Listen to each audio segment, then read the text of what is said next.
I got to put it right underneath this communist one because I'm like directly in front of it, and I want to be like this. I want to be like this. This is what I want it to be, right? I want to be like this, so I'm like surrounded by posters, right? But it's not working.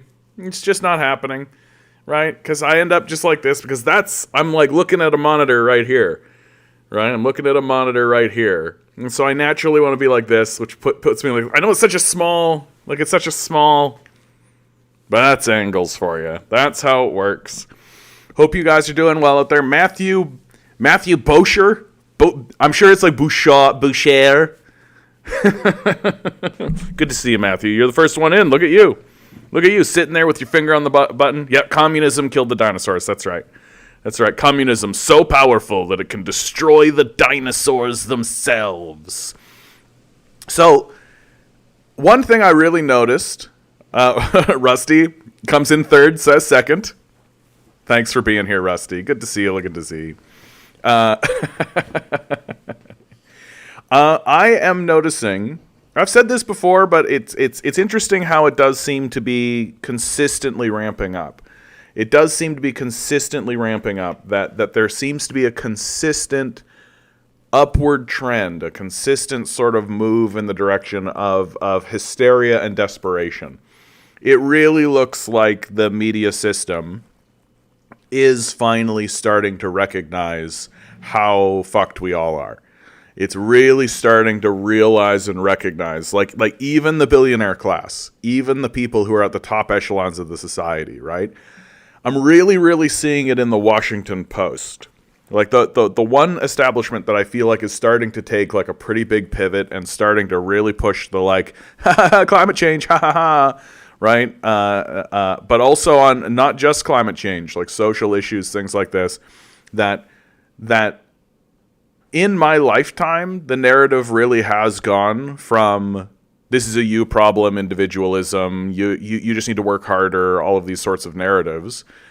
And it has shifted because the issues that we were experiencing, the social issues that we were experiencing, stopped being a niche, stopped affecting only 10 to 20% of the population, and now they're affecting 50 to 60% of the population. And it's people like me, the canaries in the coal mine, who have been saying so all along, that now the media is starting to sound like me, right? And we're starting to see them actually catch up with what's actually going on. Mikhail, good to see you. And there's a tinge of total desperation. Like, they don't know how to respond to this. They don't know how to actually reconcile the reality that they, the media, are, in my view, widely responsible for the situation that we find ourselves in. Like, for decades in the climate change conversation, it was, oh, here's a climate change scientist, top of his field, PhD, works at Harvard, Oxford, literally has been researching this issue his entire life. And beside him, we'll put a BP oil executive or a mouthpiece for BP oil, and we'll pretend like these two have any equivalency whatsoever, and we'll do that for decades, right? If the news media was actually news media and actually operated for the interests of the populace, like headlines for decades would have been, hey, we got a major crisis happening, like a major crisis happening right in front of us. And now that it's too late, now that we've completely fucked the pooch, right? Now that we've completely destroyed everything, now the media is starting to go, oh shit, oh my goodness, oh goodness. And it really is just looking like the role of the media now is going to be justifying the actions of the ruling class in the face of this apocalypse that they have created for themselves and for us. And so the desperation is going to turn mean, right? The desperation is going to turn real mean, and it's going to get real mean really fast. And when it gets mean, I'll be here to talk about it for as long as they let me. Eric, good to see you, my man. Good evening. I just finished watching a documentary series on the development of neoliberalism. A lot of the stuff in it is stuff I already know. There was a small important detail. My position is straight up that neoliberalism is just branded fascism. Such as the reason Nixon abandoned the fixed exchange rate was because the neoliberals wanted to do this, and they were part of the U.S. government long before the neoliberal order was established. Yeah, like the trajectory of neoliberalism really is a continuation of fascism.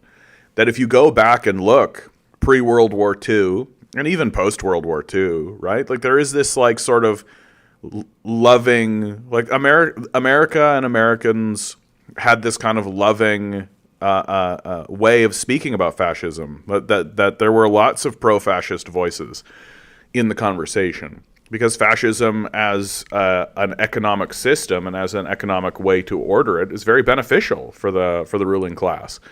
Oh, we should ensure that all of the positions of power are filled by rich people, right? Like that's essentially the beating heart of fascism and then what's become known as neoliberalism, right? The beating heart of it from an economic standpoint is basically enrich the rich, and then that wealth will trickle down, right? Like that's basically the heart of the whole thing is trickle down economics from an economic standpoint. The key difference and what neoliberals really learned from fascists and from the fascist period was, we should not be explicitly eugenic and explicitly racist. Right? That if we are going to, if the rich are going to rule this place, and if the rich are going to be the ones that control everything, then we need to actually get rid of this idea that there is a superior white race, and that the white race is the one that needs to run everything. Right? That we should more black CEOs. Right? Cybin18 on Twitch. Good to see you, my man. Good to see you. I wonder if I'm going to get that raid again. I've been noticing this on Twitch. There's been this one fellow who's been raiding my chat every so often. I should really reach out to that guy. I don't know who it is, but I should reach out to him and thank him because it's quite an experience. I tell you what. Compton, good to see you. Man, I wish I could sit an anti-tanky Democrat down and ask them why they support affordable housing, but is against affordable costing at most of 15% of someone's wages.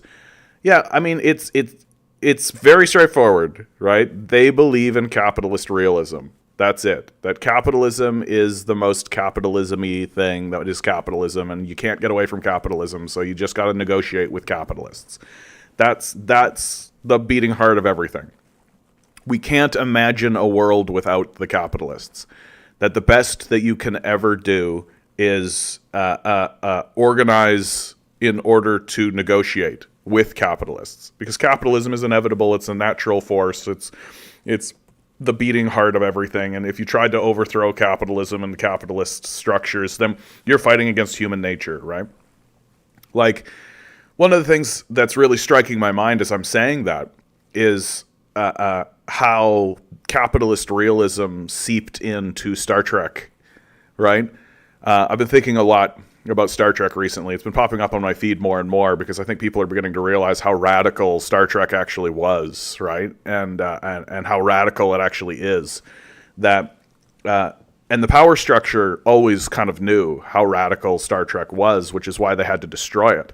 And they effectively have. Like the new Picard series and Discovery and all of the movies are just like a gutting of Star Trek as a useful tool to discuss social issues, essentially turning a serious, mature show that discusses serious issues using science fiction as a backdrop into fart jokes, mainly, like just little kid shit, basically fan service stuff, like, hey, remember Worf? That kind of nostalgia porn that exists so much in our society. And and I really noticed it, and where that idea of capitalist realism really started to seep in was Deep Space Nine, right? That in Star Trek The Next Generation and Star Trek the original series, the idea is that capitalism has been overthrown, that the system of capital no longer exists and that they live outside of that. And it's explicitly so. It's explicitly the case. There's an episode where Patrick Stewart, Jean-Luc Picard, is talking to a guy who was cryogenically frozen as a capitalist and then comes in and gets unfrozen now in a post-capitalist world. And they have a serious conversation about, well, what's the goal? What's the point? What's the challenge of being alive now? And if not to accumulate wealth and power for oneself. And Picard's answer is to improve yourself and thereby improve the society that you live in. Which I tend to agree with. And so it's explicitly anti-capitalist, but then you jump ahead to Deep Space Nine, and Deep Space Nine basically has the idea that capitalism is an inevitability, that capitalist structures will always persist and will be for everywhere you go. Everywhere you go in the galaxy, there's capitalists, and capitalism is everywhere, and so you're constantly in a state of negotiating with capitalists, and the only thing that you can do about it is organize a union, right?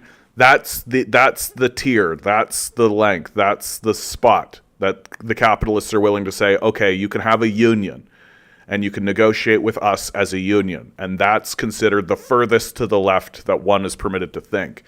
And you can see that in the episode of Quark's Bar, where his brother Nog organizes a union against Quark, right? And that's considered to be heavily radical. And oh my God, I can't believe he's doing this and all kind of stuff. When if it was actually radical, and if it was actually interested in serious issues, the conversation would have been like, we'll just get rid of Quark. Just overthrow Quark, take this bar over, and let the workers run it, right? Like, there's a serious thing that should have been seriously discussed, but it wasn't, because the furthest to the left that you're allowed to go in a capitalist realist mindset is union. That's the farthest to the left that you're permitted to go. Anything farther than that is just not even discussed, and so people, to loop it back around to your original point.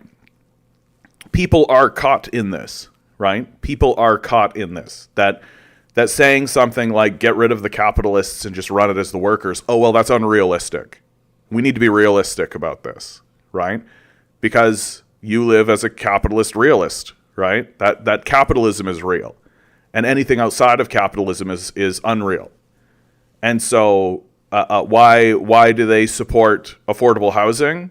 Well, because it exists within the confines of the capitalists and the landlords still being the rulers of the place, right? That they are the ones that fundamentally make the rules, and we're just trying to negotiate with them.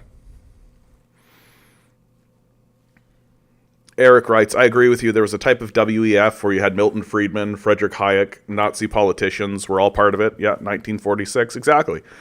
Like, the handoff between fascists and neoliberals is pretty clean, right? It's pretty clean that they just rebranded it. I would like to ask them how far and how much political and economic sway should a small landlord have? I mean, like, define small landlord, right? Like, if grandma wants to rent her basement, who cares, right? But if a guy wants to own like 1,000 properties, tough shit. Like, I don't know why, and I don't even understand why that's controversial to say. Like, I don't understand why it's controversial to say, like, hey, maybe we just shouldn't have landlords. Like, maybe we shouldn't have this medieval structure anymore. Maybe we should get rid of it and actually, become an advanced people and actually say, like, yeah, like, these slumlords, who cares? Like, the people that live in these apartments should own them. People that live in their condos should own them. The people who live in their houses should own them. Because at the end of the day, we are all temporary renters, really. Like, there's just these weird gatekeepers and go-betweens that we've permitted to infect our society, right? And they don't provide any value whatsoever. It's very strange. Like, I know in the apartment building that I live in, like, why am I paying rent to some guy I'll never meet, right? Why is there this series of go-betweens, right? That my rent should exclusively go to pay for a superintendent and a caretaker for the establishment, who just makes sure that everything's in order, and that's his whole job. And outside of that, I don't know why I'm paying rent to somebody I'll never meet. For what? To do what? For what? Like, but that's the system. Yeah, housing being 15% of your wage was a Soviet policy, right? I don't know, they're odd. Yeah, no, of course it's odd. Because Cotton, I think that you and I share quality, and I think that I think a lot of people who are here share a quality, and that quality is that we can imagine and can exist outside of the system of capital, at least in our imagination, at least within the abstract space. We can actually imagine a world where capitalists don't exist. And moreover, we can see how that world is completely possible, and we can see how it would be better, right? Whereas if you're trapped within the confines of capitalist realism, you can't. And so for those of us who can step outside of the confines of capitalist realism, we do look at those who are trapped within it and think that they are odd. Because they are, right? Like they are. That they have submitted their imagination to a ruling force and a ruling class. That their imagination has been sacrificed at the altar of capitalism. Like that's a very odd thing to do, but it's been done on purpose and persistently. That's the reason why we go to school for 12 years, is to ensure that we leave without an imagination. And that the imagination we have is exclusively confined to capitalist realism. That, like, there's a reason we all read 1984 1,000 times. There's a reason why we're just bombarded with Shakespeare, right? There's a reason why all of these things are just constantly reinforced over and over and over and over and over and over and over again. It's to convince you that the force of capitalism is natural and unavoidable. This is the end of history, right? Larry, good to see you. Quark is my idol. After my 4 investment properties turned Gold Press Platinum positive, I can retire. Yeah, but the Dabu girls work for tips. That's right. That's right. The fellow who played Quark is like one of the great actors, like one of the great American actors, in my view. That actor really unsung, not a superstar, and he should be. He should be a superstar. That guy should have been in Quentin Tarantino movies. Like he should have been, absolutely. He was just like a great actor, you know. Like it's sort of weird that everybody knows who Joe Pesci is, but nobody knows who this guy is, you know. Just Me writes, did you see the Ontario Finance Minister today calling the government building housing communist, and they won't do it because his parents are from Hungary? Like any excuse, eh? Any excuse that they can find to increase the suffering of humanity, right? Like, doing something that would work, right, is communist. So I won't do it because my parents are from a place that actually wants communism back. Like, I just wish that they would stop with the bullshit. I just wish that they would go to the mic and be like, no, we don't want to build government housing because fuck the poor. I just wish that they would do it. I just wish that they would just come up and just be honest with everybody and just finally say in front of everybody, we don't care about the poor. We want the poor to suffer. That's the whole point, is to make the poor suffer. And through that suffering, right, that'll incentivize them to work harder for the system of capital. Like, that's the whole point, right? That's the whole point. And the excuses that they come up with are just like brain dead. Like, it's brain dead to say something like this. Like my parents are from Hungary, a country that, when polled, wants to return to communism. But communism always fails because Daddy said so. Even though when we actually observe it, we see that it was completely successful. And things like government housing, right, has always been successful. It's the reason why it gets done. It's because it works, right? It just doesn't work for a psychopath class. Resist Colonizers, good to see you, my man. Resist Colonizers, you have steadily become a regular in my chat, and it's good to see you, my man. One of these days, I'll get you over onto YouTube. It'll happen. Yeah, capitalism, social construct is human, social construct, nature, social construct. I mean, I don't know if human is social construct, but yeah, I kind of see what you're saying. In any case. So to be perfectly clear, people who rent a part of their house don't deserve the wall? People who rent a part of their house don't deserve the wall? Oh, I see what you're saying there, Ligon to Z. Look, we are fighting against large-scale millionaire, billionaire capitalists, right?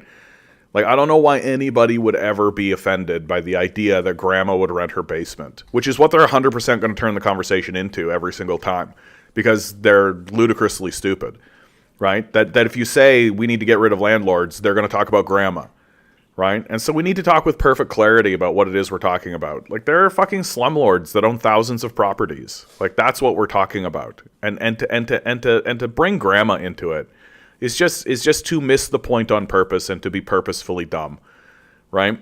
And like this is more or less where I'm at with these like media people, because that's what they do, right? If you were to end up on CTV or Global or one of these shows and say, yeah, we think that landlording is wrong and that we should get rid of landlords, right? That there's a more efficient way of doing it and that landlords are basically parasites in the system and we should get rid of them. They're going to be like, well, my grandmother rents her basement, right? And so what you should say to that is, okay, you're just being purposefully obtuse. You know full well that there are giant conglomerate corporate landlords. So please stop being purposefully obtuse.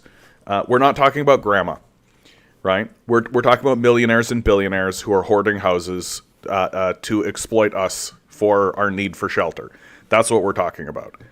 Like, and I think that we should call these people purposefully obtuse. I think that we should say to their face that they're being intentionally stupid, because you have to be intentionally stupid to say something like that.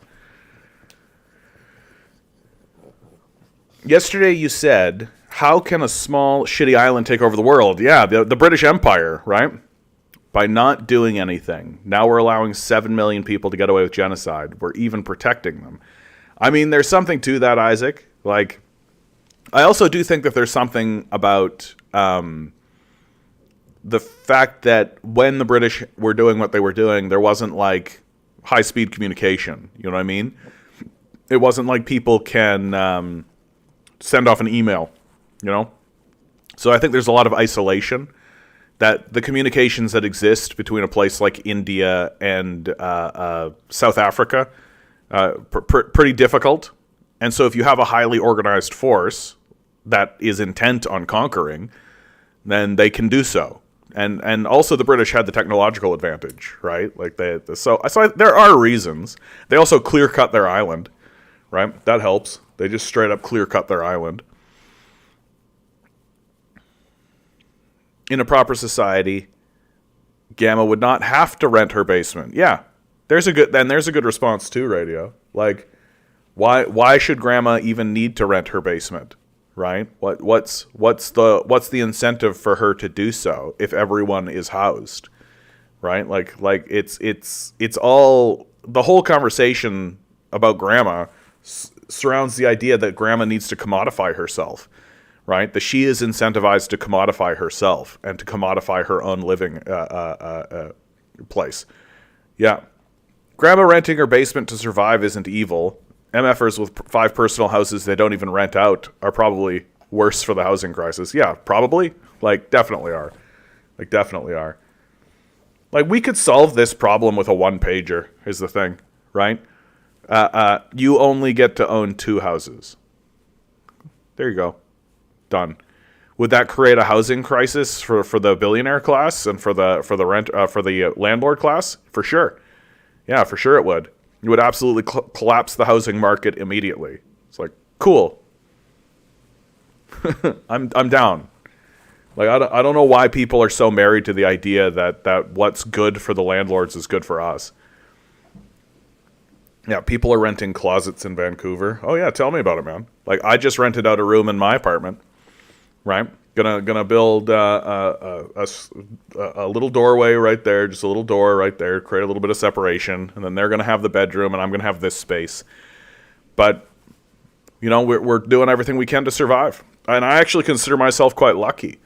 I consider myself quite fortunate that I find myself in a position where I can do that, because it does mean that the financial burden is going to be lifted from me in a pretty serious and significant way.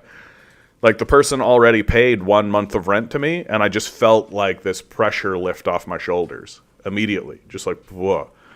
And I think that that's something that's worth talking about, is that there are people who live in this society who don't ever experience that pressure.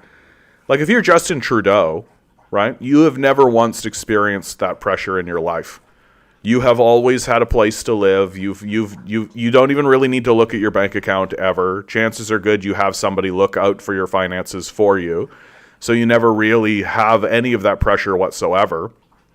And so when the liberals talk about being sympathetic, right? Like, they're exclusively living in an abstract space. They're living in a place of abstraction where they can't actually understand it. And so that's the reason why they don't really mobilize, because their idea of what poverty is, or what the fear of poverty is, exists in the abstract exclusively. And so they'll never fight back against the capitalist class, because if it's just them imagining it, then they can just imagine it's not so bad, right? They can just be like, oh yeah, just get a second job, right? What's the problem? Everybody works hard, right? Everybody works hard. Like, forget about the fact that the capitalists aren't really hiring, and the jobs that they're hiring for are just like these shitty minimum wage jobs like, and what's so crazy is, like, as I'm getting older, I'm especially seeing it. Like, a person who works in a McDonald's flipping burgers is more valuable than the entirety of the billionaire class. That the entirety of the billionaire class is more worthless than a single individual flipping burgers and giving food to people. Like, yeah, cancel your Disney Plus and you'll be fine. Yeah, exactly. Cancel your Disney Plus. That's fine. Just cancel your Disney Plus. Yeah, that'll do it. That's a real, like, avocado toast moment right there, right? Oh, Vivek. You want to talk about Vivek resist colonizers? This fucking loser. Vivek was talking about carry-on weapons the other day. MFR doesn't know the difference between carry-on and stored luggage because he only flies private planes. Yeah, then says he's just a regular guy and $1 billion doesn't affect him. Yeah, that guy, Vivek, I mean, proof positive that these people are psychopaths, right? Like, just absolutely proof positive that these people are detached lunatics. Just absolute losers who are very dumb, like very, very dumb people who like, he is trying to play a Donald Trump-esque style game of shit talking, but he's stupider than Donald Trump, right? Like, Donald Trump is really good at working a crowd and playing that game that he plays, because he's smart enough to understand, like, don't talk about the money. Like, don't talk about the money ever, under any circumstances, right? Like, talk about anything else, any other issue. Yeah, a paper bag is more useful than them, for sure. Like, we could be organizing this society where the workers are the ones that are making the decisions, and that would be the end of that. Just get rid of these capitalists. I don't understand why we think that they... I don't understand why they think that they're important, or why they think that they should be part of the conversation even, right? Like, this is the shit that the rich get up to. This is what they spend their money on, right? U.S. seeks to ramp up munition production for Ukraine and Israel. Healthcare, please. Just basic stuff. Vivek's line about I'm going to defund Israel changed to when they say they don't need our money. To they say they don't need our money. Yeah, like... These people are frauds. Like, and what's crazy to me is that a person like Vivek, for those who don't know, right, Vivek is a Republican candidate for president, and well, just take a look at him, Vivek. Like, I don't really know why we're talking about him all of a sudden, but what the hell? Like,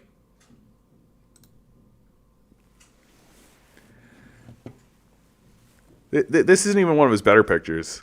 Like, the guy looks like a detached, arrogant prick with his Jimmy Neutron haircut, right? He just looks like somebody. Like, if this guy walks in the room and says, hey, I'd like to be your leader, I'm just going to be like, nah, thanks, bro. Thanks, bud.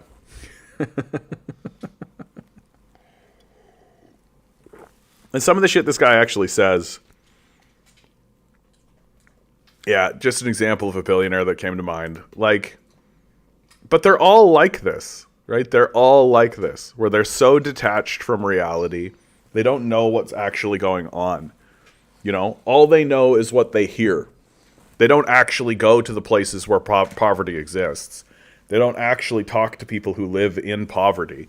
They don't actually know anything about people who are working, like, in their factories, right?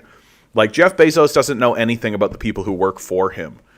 And that's by design, and that's on purpose, because Jeff Bezos' strategy is to burn people out. That's his whole that's their stated strategy, is to just burn people out as fast as possible. And it's actually causing problems for Amazon because they're burning through the workforce too fast.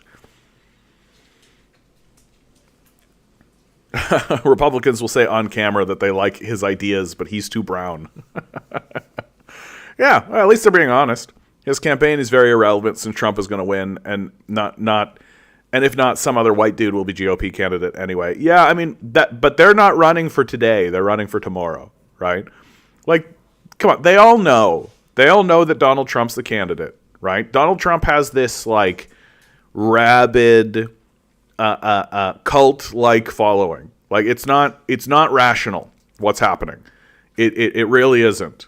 That as soon as you accept that it's just this zeitgeist of energy, and that the people who are ride or die for Donald Trump are ride or die for Donald Trump, like this, DeSantis is not campaigning and running, and his pitch is not pick me over Donald Trump, although he might say that, right? Because people like a guy that's willing to fight. His pitch is pick me after Donald Trump, right? Like, these guys are trying to leave a mark and be memorable so that you can remember them the next time around. Because Donald Trump, should he win this next election, well, that's the end of him, right? And then his son will likely do a run in the hopes of garnering the support of this cult-like following, and that the cult will transfer over to Don Jr., right? And I actually think Don Jr. is way scarier than Donald Trump. Like, Donald Trump's ambition is to be the president. That's it. Seems to me like Donald Trump just likes going around and doing speeches. That's it. He likes to stand in front of audiences and say things and have them laugh and applaud, right? Or even boo. Maybe even have like and so he can be like, oh, you didn't like that. It was, oh, okay, well, how about this bit, right? That stand-up comedians are noticing it. Stand-up comedians are starting to notice that, like, this guy is actually just kind of a stand-up comedian. He just kind of wants to go around and do stand-up. And he's found a way to do it while also simultaneously getting elected the president of the United States, right? Yeah, and of course he likes to get his ass licked. Like, he's a fucking narcissist, right? But his ambition is exclusively to win that race. He wants to be the president. That's it. He just wants to be the president. And then his ambition seems to be to more or less just live and let live, right? Like, when he was the president, he really did more or less just say to the rest of the world, deal with your own problems. Like, that really was his foreign affairs position. He literally said of the conflict between North and South Korea that America should just fuck off and let them deal with it. And Trump even went to North Korea specifically to say that exact thing. Like, if you get into if you want to delve into a conversation of the lesser of two evils, right? This situation that's going on in Israel shows you pretty clearly that Donald Trump is the lesser of two evils. Like, Donald Trump is the lesser of two evils, and he always was. What country did Donald Trump blow up? What country did Donald Trump destroy? Obama destroyed Libya, right, with Hillary. And Biden, right? That Bush is the guy that destroyed Iraq, started this whole clusterfuck going on in the Middle East right now, right? Where's Donald Trump's big invasion force? Where did Donald Trump go? What country did Donald Trump bomb and destroy? Right, for real. Like, he killed an Iranian general at one time, right? He killed the Iranian general, and he killed like the leader of ISIS. Like it seems like Trump's interaction on the foreign stage is more just like political assassination. That seems to be how he rolls. He doesn't want to bomb the shit out of Libya, though. So, like, this is where the American system has gotten to. That a fucking game show host painting his face orange, walking around basically doing stand-up, is essentially your best choice.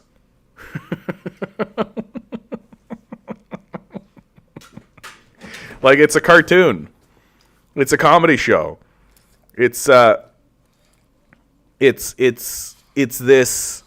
this ridiculous, like, Rick and Morty style parody of a civilization. That, like, I've said this before, and I completely believe it. It's just like Rick and Morty show up on a planet, and they're just looking around being like, "Oh, geez, Rick, everybody works for psychopaths who are trying to kill them? Don't they see what's going on?" No, they're too busy watching Kim Kardashian, Morty. They think that Iron Man is the most important thing to pay attention to. Like, we're a cartoon civilization. We're a cartoon civilization that doesn't really attempt to be anything other than that. And it's steadily becoming more and more obvious that we're not really interested in being a real civilization. Which is why it's not going to work, right? Which is why it's going to fall apart. Because if you're not interested in being a real civilization, then you can't survive. So let's actually get into the news. Good opportunity to say like, share, subscribe, guys. Hit the bells, hit the whistles, do the stuff, right? Top UN official in New York steps down, citing genocide of Palestinian civilians. Craig Mokhibber, director of human rights bodies, accuses the US, UK, and much of Europe as wholly complicit in the horrific assault. The director of the New York office of the UN High Commissioner for Human Rights has left his post, protesting that the UN is failing in its duty to prevent what he categorizes as genocide of Palestinian citizens in Gaza under Israeli bombardment, and citing the US, UK, and much of Europe as wholly complicit in the horrific assault. So can you imagine the top UN official for the human rights stepping down for something going on in China? Right? Hey, when the Uyghur genocide was happening, why didn't this guy step down and be like, "Whoa, we've got to protest what the Chinese are doing. It's a big serious deal." Oh, because it was bullshit? Oh, interesting. Like, if that had have happened, it would have been the only thing we would have heard about China for a year. Right? But because it's us, because we're the ones that are doing it, we're the ones that are committing a genocide, right? This will fade away instantly. This will just be something that gets completely forgotten in probably today, right? Like, I'm probably the only person reporting it outside of The Guardian. If The Guardian published it on page 53, paragraph 22, section AB, on the front page for 0.234 fraction of a second, so they can say they reported on it, right? And now it's just me that's just picking it up and being like, "Hey, the leader of the UN, the head of the UN Human Rights Commission, has resigned over this, and good for him. It's good to know that there are actually people in positions somewhere who have even a modicum of moral conscience, that they do exist. Here they are, doing what they can in order to actually bring any amount of energy into the idea that what we are doing in Palestine is wrong. Obviously wrong. There's just, like, I know it's kind of horrible to say, but at least now I don't need to talk to the people who are pro-capitalist as if they have any credibility at all. You know? Like, these capitalists love to talk as if they have credibility to talk about anything else in the world, and now they don't. Like, they have no credibility whatsoever. They don't have credibility in China. They don't have credibility in Russia. They don't have credibility in Africa, the Middle East, They don't have credibility in East Europe. They don't have credibility in South America. They don't have credibility in Mexico, right? So where do these guys have credibility, right? They certainly don't have credibility amongst the American working class. So in what universe does a guy like Joe Biden get to stand up and say something and have us all go, oh yeah, that's a serious individual who we should definitely tolerate and take seriously? Certainly not a guy who should go to the Hague. Certainly not a guy who we should just take and put in the Hague and say, hey, here's a war criminal. Can we put this war criminal on trial? Because he's obviously a war criminal, right? So there's no credibility left in the West at all. Like these people are frauds and genocidal maniacs. Ranger Gonzalez, how you doing? Just Me says, these are the guys we need to stay in and change the system rather than resign. He'll be replaced with a pro-Zionist. But I think his resignation is an acknowledgement that the position is being roundly ignored, right? Like that's why people resign from these positions. That they stand. Like I remember there was a university, I believe it was like Harvard or one of these places, and they received a big donation from a billionaire donator on the condition that he was allowed to design the building that he was donating money to, right? It was a dormitory. And of course you looked at the dormitory and it was just a catastrophe. It was just like from an architectural standpoint, it was just a disaster. Like poorly designed, enormous fire traps and fire hazards everywhere, clearly designed by some psycho who thinks that kids are just pieces of meat to be rolled in and out. And so the head of the department resigned over it. He just basically said, if this is how this is going to go, right, I have told you this is wrong. You're doing it anyway, so I resign. I won't be a part of it, right? I'm not going to be a part of it. I'm not going to stand by and be complicit silently while you push ahead with this, right? And so there just comes a point where non-participation is all that's left. The idea of him staying there and doing good work, well, no, that's not real. Like, that's not what's happening. That he's not going to stay there and do good work, because the good work that he's done is being ignored.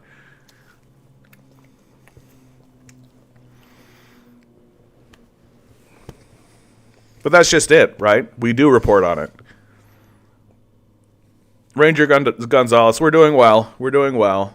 We're continuously still reporting on this very, like, it is interesting to see how the news cycle has not gotten off of this one.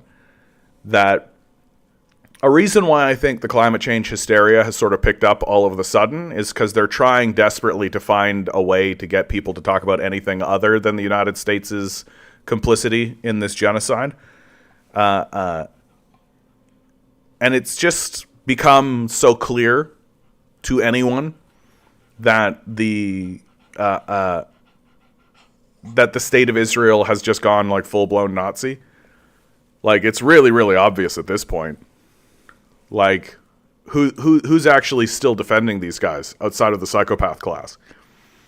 Well, funnily enough, Justin Trudeau.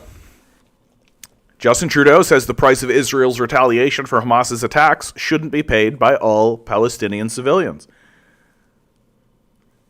As Canadians trapped in Gaza await word whether they can escape the ongoing Israeli bombardment, Prime Minister Justin Trudeau said the price of justice for Israel's pursuit of Hamas fighters behind the October 7th attacks should not be paid by all Palestinian civilians in Gaza. It was the Prime Minister's most pointed and direct criticism of Israel's military campaign and the toll it's taking, although he once again stopped short of demanding a ceasefire by Israel. So, speaking of inert, useless politicians, right? Speaking of people who could actually use their power for something, right? Could actually get themselves into a position where they could actually do something interesting, right? Could actually push forward. Could actually do that. Resist colonizers. I don't click on links in the chat for lots of good reasons. And one of the good reasons is that if you want me to take a look at your links, please join the Discord. Costs $1 to join the Discord through my Patreon. It's one of the very few limitations that I actually put on the whole thing. They managed to make everyone forget about Ukraine, though. That was something of an inevitability, right? The Americans have the memory of a goldfish, right? I said it when the conflict began, that the whole thing is going to end with the Americans just quietly pulling out, just quietly no longer funding the operation, and then just quietly withdrawing. And everybody will have moved on to another thing, right? Here's the other thing. And that's it. Resist Colonizers, you can find the link in the description.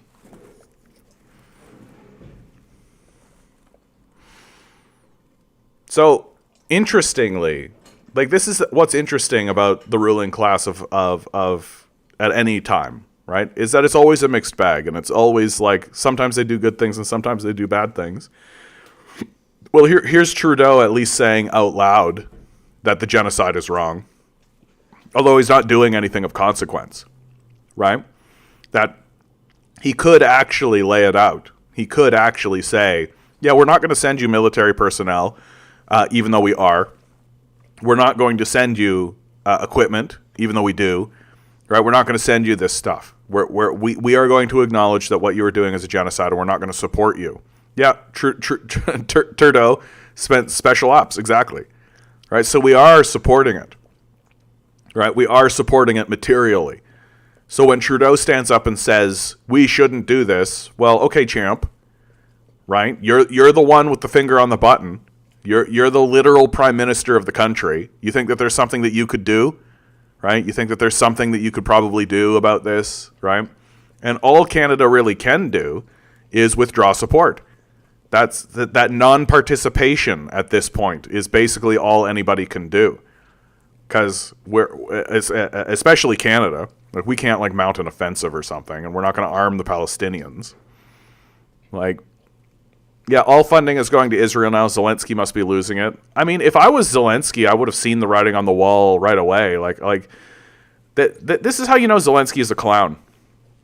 It takes the most basic and cursory study of American history to see what the end result of America's involvement in the conflict was always going to be. Right? It was never the case that they were going to push the Russians out and take that land back and show the Russians who's boss. Like, that's never what it was about, ever, at any point. It might be what they were saying, but who cares what the Americans say? Like, it's so obvious that what Zelensky... But, I mean, and then there's also the line that's just like, Zelensky himself is so corrupt. He's siphoning off so much of this wealth for himself. Right? That, like, he wants the war to continue too. That the idea that, like, Zelensky is actually interested in the well-being of his own people, I think that's clownish. I don't think that there's anything to show that that's the case. If he cared about the well-being of his own people, he would have negotiated a ceasefire right away. When the Russians came in, he would have been like, okay. Right? We can actually hold on, time out. But I think he just wants money for himself.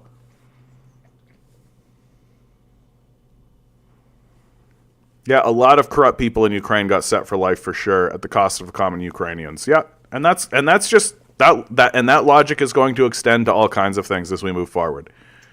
Right? Like the disaster of climate change, right? The disastrous climate change decisions that are coming, right? Like, money for me. Line go up. Equal good. As politicians enable genocide, Canadians protest. This is, of course, from Canadian Dimension. Over the past 3 weeks since it's launched its brutal military bombardment of Gaza, Israel has killed more than 8,000 Palestinians and injured 20,000 more. Munitions unleashed by the Israeli Air Force into the Gaza Strip have already destroyed around half of the buildings in the tiny coastal enclave. Reportedly, the quantity of explosives that have been dropped on an area the size of Montreal exceeds 12,000 tons, which is the equivalent to the size of the atomic bomb the United States detonated on Hiroshima at the end of the Second World War. Israel has cut off Palestinians' access to water, food, electricity, and communications infrastructure. The United Nations says civil order has collapsed with desperate people looting food and supplies. There is growing evidence that Israeli officials are seeking a second Nakba, which means catastrophe in Arabic, and refers to the mass displacement and dispossession of Palestinians during the 1948 Arab-Israeli War. They want to depopulate Gaza, whose population threatens the demographic aims of Israel's ethno-nationalist state project. Reportedly, Israel's Ministry of Intelligence has endorsed an Institute for National Security and Zionist strategy plan to cleanse Gaza of Palestinians and transfer its 2.3 million civilian inhabitants to Egypt's Sinai Peninsula. On Friday, Israeli Prime Minister Benjamin Netanyahu painted the population there as the biblical Amalekites, whose eradication was commanded by God. Netanyahu declared, "You must remember what Amalek has done to you, says our holy Bible. Now go and smite Amalek, and utterly destroy all that they have, and spare them not, but slay both man and woman, infant and suckling, ox and sheep, camel and ass." At the same time as it wages its most ferocious violence on Gaza to date, Israel has killed more than 100 in the occupied West Bank. Israeli troops have also kidnapped 1,500 Palestinians and locked them up in military prisons. Last Tuesday, Canada's Defense Minister Bill Blair defended Israel's criminality and declared that Hamas must be eliminated. He said, "I think they have a right to defend themselves against that terrorist threat, and quite frankly, Hamas has to be eliminated as a threat not just to Israel, but to the world." Meanwhile, Prime Minister Justin Trudeau has rebuffed calls for a ceasefire, instead advocating for a humanitarian pause. As commentator Michael Tracy noted, the term humanitarian pause is a next-level innovation in preposterous war euphemism. It was invented so politicians don't have to call for a ceasefire, but can still pretend to have deep humanitarian concerns, while a World War II-style bombardment takes place. During a recent meeting of the Standing Committee on Foreign Affairs, Bloc Québécois MP Jean-Denis Guérin asked if the Trudeau government had a position on whether Israel's cutting off access to aid, water, food, and fuel and electricity to Gaza constitutes a breach of international law. The answer was that Canada has not taken a position on that. At the UN on Friday, Ambassador Bob Rae abstained on a resolution calling for the protection of civilians and upholding legal and humanitarian obligations. It was backed by 120 countries. Prior to casting his vote, Rae proposed an amendment to condemn Hamas's deliberate cruelty. Rae's bid to single out the militant group failed. Pakistan's ambassador, Munir Akram, responded to the intervention by noting he, Rae, does not feel the need to name Israel for killing 7,000 Palestinians and injuring 17,000. Only Hamas. Is this balance? He says what needs to be named has to be named. We believe Israel needs to be named. If you are fair, if you are equitable, if you are just. While Trudeau's ambassador was making excuses for war crimes, the Prime Minister met with leading members of the Israel lobby in Montreal. On Friday, Trudeau visited with Yak Sislak, CEO of Federation CJA, as well as Center for Israel and Jewish Affairs, Quebec Vice President Ita Yudin, and others. Liberal MPs Anthony Housefather, Anna Gainey, and Rachel Bendayan also participated in the meetings. They were later photographed with Trudeau in front of an Israeli flag during a session with Jewish students to discuss anti-Semitism. Around the same time, hundreds rallied in front of Bendayan's office in a pre-scheduled event organized by Independent Jewish Voices Canada. Early on Friday, around 50 individuals sought to disrupt the Prime Minister's speech at a swanky club, St. James, in downtown Montreal, with protesters blocking the garage and others' exits. Trudeau was forced to walk past dozens, chanting shame, Israel terrorist, Trudeau complice, and Trudeau, Trudeau, you can't hide, we charge you with genocide. While the dominant media seems to have ignored the protest, a video I reported of Trudeau being told he has blood on his hands has been viewed by more than 8 million people on X, formerly Twitter, and hundreds of thousands more on other social media platforms. Vancouver, Sudbury, St. John's, Winnipeg, Toronto, and Ottawa also saw their largest ever Palestine solidarity protests over the weekend. The largest one in Canadian history took place in Montreal on Saturday, when more than 20,000 marched to tell Trudeau to stop enabling Israel's genocidal siege and violence in Gaza. Yesterday, Palestine solidarity activists occupied the offices of 17 different MPs across the country. Elsewhere, 5 were arrested during a direct action campaign that blocked the entrance to an Incas armored vehicle manufacturing plant in North Toronto, which produces armed cars and bulletproof vehicles. Incas also operates a plant in Israel. An October 21st and 22nd survey asking whether Canada should support Israel in its armed conflict against Hamas found that 30% of the 1,484 Canadian polled strongly disagreed, while 19% strongly agreed. While our government and political establishment continue to enable Israel's extreme right-wing government, more and more Canadians are saying no to genocide. That is an important thing to know. It is always important to understand. On this issue, here in Canada at least, we are in the majority. We are in the majority position. That the majority position is that this is wrong and that we should stop. And that's what we should do, is that we should stop. We're not going to, for obvious reasons, but we should. Yep. Tinker writes, lifetime bill for Canada's F-35s came out, something like $74 billion. Real number will be much higher. When the Prime Minister's office budgeted out the cost of a basic income, it was $100 billion. To put that in perspective, so we could feed and clothe and shelter all of our citizens, completely eliminate homelessness, poverty from the system, and it would cost us $100 billion. Get a couple of F-35s, right, so that you can carpet bomb countries with no air force. $74 billion. Got it. Tinker writes, USA House just passed $14.3 billion extra for Israel. Yet their cities are overflowing with homelessness. Yep.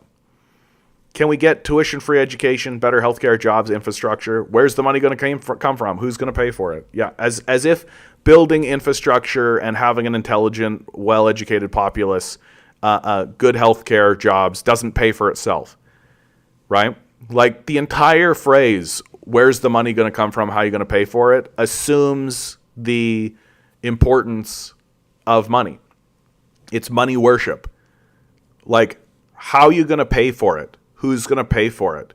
Is money worship at its highest, in its highest form. It doesn't get higher, right? It is money worship. And because you are valuing this currency that you print in the first place, and now not even print, but just like punch numbers into a screen, right? You value that more than citizens having food, shelter, clothing, education, healthcare, right? That no wonder the empire is in decline, right? No wonder the civilization can't actually find its feet and is actually decaying, because we refuse to acknowledge that the capital, the money, right? The paper, right, isn't the point. That's not the goal, right? Like, spend that shit. Get it into the economy. Have it cycle through, right? Use it as the tool that it is supposed to be. How are you going to pay for it? What are you talking about? Like, what are you talking about? It's the most embarrassing thing that a person can say. Like, how are we going to pay for it? Like the government's not a business, right? Like, the monetary system is not a business. And if you treat it like a business, this is what you end up with, right? If you treat it as though the point is to accumulate a bunch of numbers on a screen, then what you end up with is harvesting your libraries and your schools and your healthcare system and your transit systems, right? Impoverishing huge sections of the population so that some people can get little numbers on a screen. Like, this is how we think, because it's money worship, right? that we refuse to acknowledge, first and foremost, that the money isn't something to be venerated or worshipped. It's just a tool. Where's it going to come from? From the fucking government, you dumbasses. They're the ones that print it, create it, make it, and destroy it. That's how this fucking works.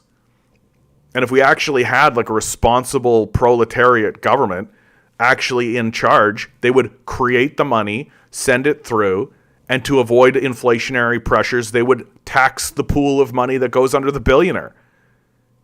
They would say, oh yeah, okay, so you're the pool, you're the dragon, right? So we're just going to slay you, right? That'll keep the inflationary pressure down and ensure that there isn't some cocksucker being like, man, my profits are higher than they've ever been in our life. Yeah, fuck off.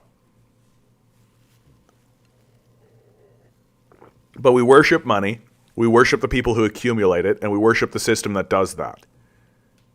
And so it is a death cult. And we just love it. We just love it. We can't seem to get away from it.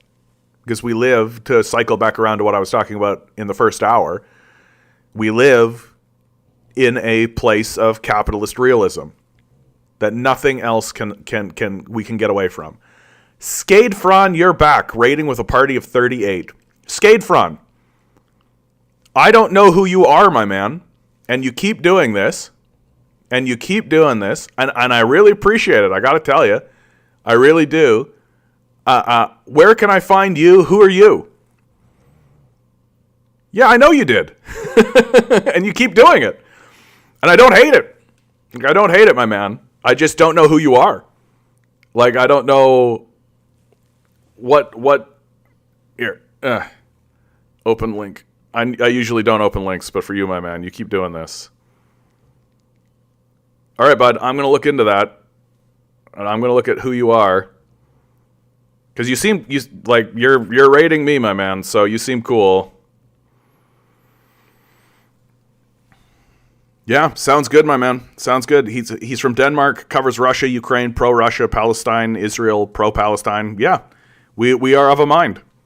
We're of a mind. And so, like, what are you doing? You're just finishing up your stream, and then you think to yourself, I'll dump all these guys over on somebody who I've found who speaks a similar tune to keep the baton going, right?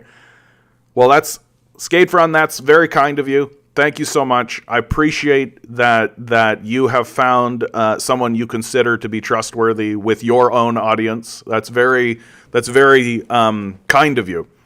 That's very kind of you, and that's very thoughtful of you. I really do appreciate it, my man, because that is exactly what it's about, isn't it? It's about passing the baton. It's about ensuring that energy keeps circulating and that we keep the ball in the air and that we keep it going down the line. That if we if we keep the message alive, then they can't actually kill it. And they're going to try. They're going to try. So, again, thank you, Skatefron. I appreciate it. Keep doing it. I'm not going to say stop, please. Yeah, Jackson Hinkle has been the number one person on Twitter tweeting about Gaza with 1.8 million followers. He's number one with impressions, 1.5 billion plus on Twitter. Yeah. Like, I find that to be really interesting. Like, Jackson Hinkle has become very swiftly, he's become like a prominent present voice in the conversation. And I am still a bit skeptical of that kid, I gotta say. But we'll see. We'll see how that all goes. Is somebody saying annex Canada? Yeah, good luck with that, my man. The United States does not need to annex Canada. We are a compliant vassal. We're not fighting against the United States. We do what we're told. We do what we're told. Zionists are going crazy trying to dox him, ban him. He's been banned from YouTube and elsewhere. Hinkle is wildly anti-LGBT. Well, he is one of those, like, Pat Socks, right? Like, or Nazbol guys, right? Like, that's who he is. He's one of those let's reach across, like, mega communist guys, right? And so, like, he seems like he's a confused young man, but my feeling is that he's always been an opportunist, but at the same time, it's like he's you can't, like, the proof's in the pudding, right? Like, he's become wildly successful very quickly, but I mean, there's a bit of, like, who's backing this kid? Who's his backers? Yeah, I mean, there's that too, isn't there, Tinker? Like, proof is in the pudding. You know, proof is for the in the pudding. And when it comes, you're right about this. When it comes to Israel Palestine, he is correct. Right, he is correct. That what is happening is a genocide. It's very obvious as a genocide. He was also correct on the Ukraine issue. So in terms of his foreign policy, he's dead on the money. Right, and so being skeptical of who his backers are or where he's coming from, right? Like, that's one thing. But it is true that when it came to Ukraine, he was calling it right every single time. And when it came to Israel, he's calling it right. And so if this guy is also saying, hey, let's pay attention to communism and do all that kind of stuff, right? It's that's the, if he can funnel people into that idea, into that movement, right? Yeah. I mean, it is sort of an unfortunate reality, right? Like, who said he had to accept LGBTQ plus when it comes to communism? Same as controlling borders, has nothing to do with communism. Like, that communism is about the class dynamic between the working class and the ruling class. Like, that's what it is about. And so there is such a thing as a communist who is also a bigot. Although it's odd, I think, because one assumes that to be a communist is to be like egalitarian, right? Is to hold into your mind the equal rights for everybody and that kind of thing. So one would think that would extend to LGBTQ people. But we are all trying to learn, and we all learn at our own pace. And the truth, like, and I've always thought this about Jackson Hinkle, and I think this way about Has as well.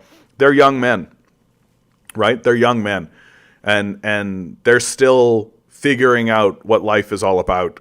And so if they're gonna come onto communism and try to push forward for a sense of, for something where they have a sense of justice, right?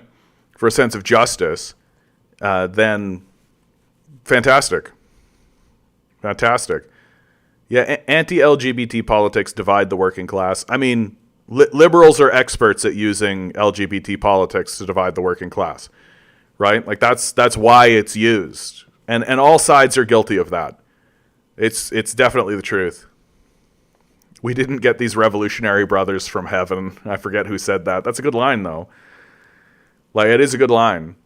Like, to me, the phrase that encapsulates this thing that we're talking about right now is moral purity, right? That Marxists are, especially Western Marxists, are very guilty of moral purity. That we're always looking for a way to exclude someone from the conversation and to find a reason why we shouldn't have the conversation with them or to exclude them from the conversation. And we're always doing that. And it's become something of a trope. Emo Phelps actually has this incredible joke that he tells where I found a guy and he was standing on a bridge and he said, I'm going to jump off the bridge. And I said, no, well, don't do that. Like, and they got conversation about politics. He says, oh, well, I'm a communist too. Oh, well, what kind of communist? Oh, well, I'm a Trotskyist. Oh, well, what kind of Trotskyist, right? And down the line and down, he gets more specific and more obscure and more obscure. And then finally, he finds right at the bottom, there's like one difference between the way that they view one single issue. And then he goes, die, liberal, and pushes the guy off the bridge, right? Of course, I don't do the joke justice, but that's sort of what does happen in Marxist discourse. And we've got to get to a place where we are more open and forgiving. And not just forgiving, but also just accommodating, frankly. Like, people are going to have different views of how the world works and how certain issues affect, and even if they are wrong, right? Even if you think that they're wrong, like, we still need to talk to these people, negotiate with them, and work with them, because they are correct on the issue that actually matters, which is that capitalists are our enemies, right? Capitalists are our enemies, and the system of capital is our enemies, right? And that we have to organize with people who think that way, even if we don't agree on other issues, right? That when the anti-war movement started to crop up against Ukraine, it didn't come out of the left. It didn't come out of the Marxists or the communists. There weren't protests that were happening from the Marxists. It was the right.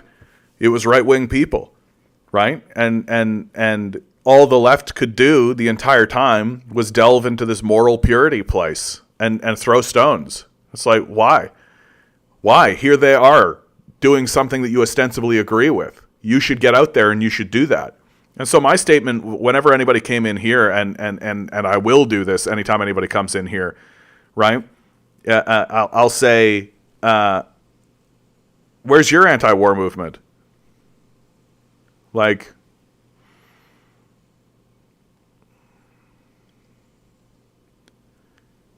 I just think he's a young man.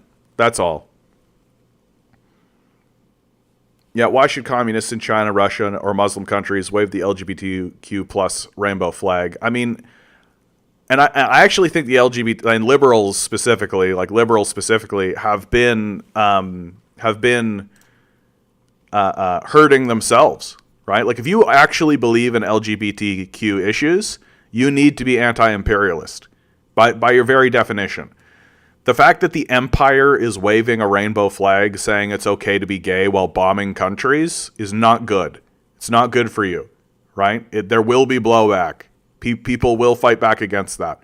You need to be anti-imperialist and anti-capitalist if you want to be LGBTQ, because the empire will walk into countries and say it's okay to be gay, bomb your children, and this will just convince them very cleanly that maybe it's not okay to be gay. Maybe that's degeneracy.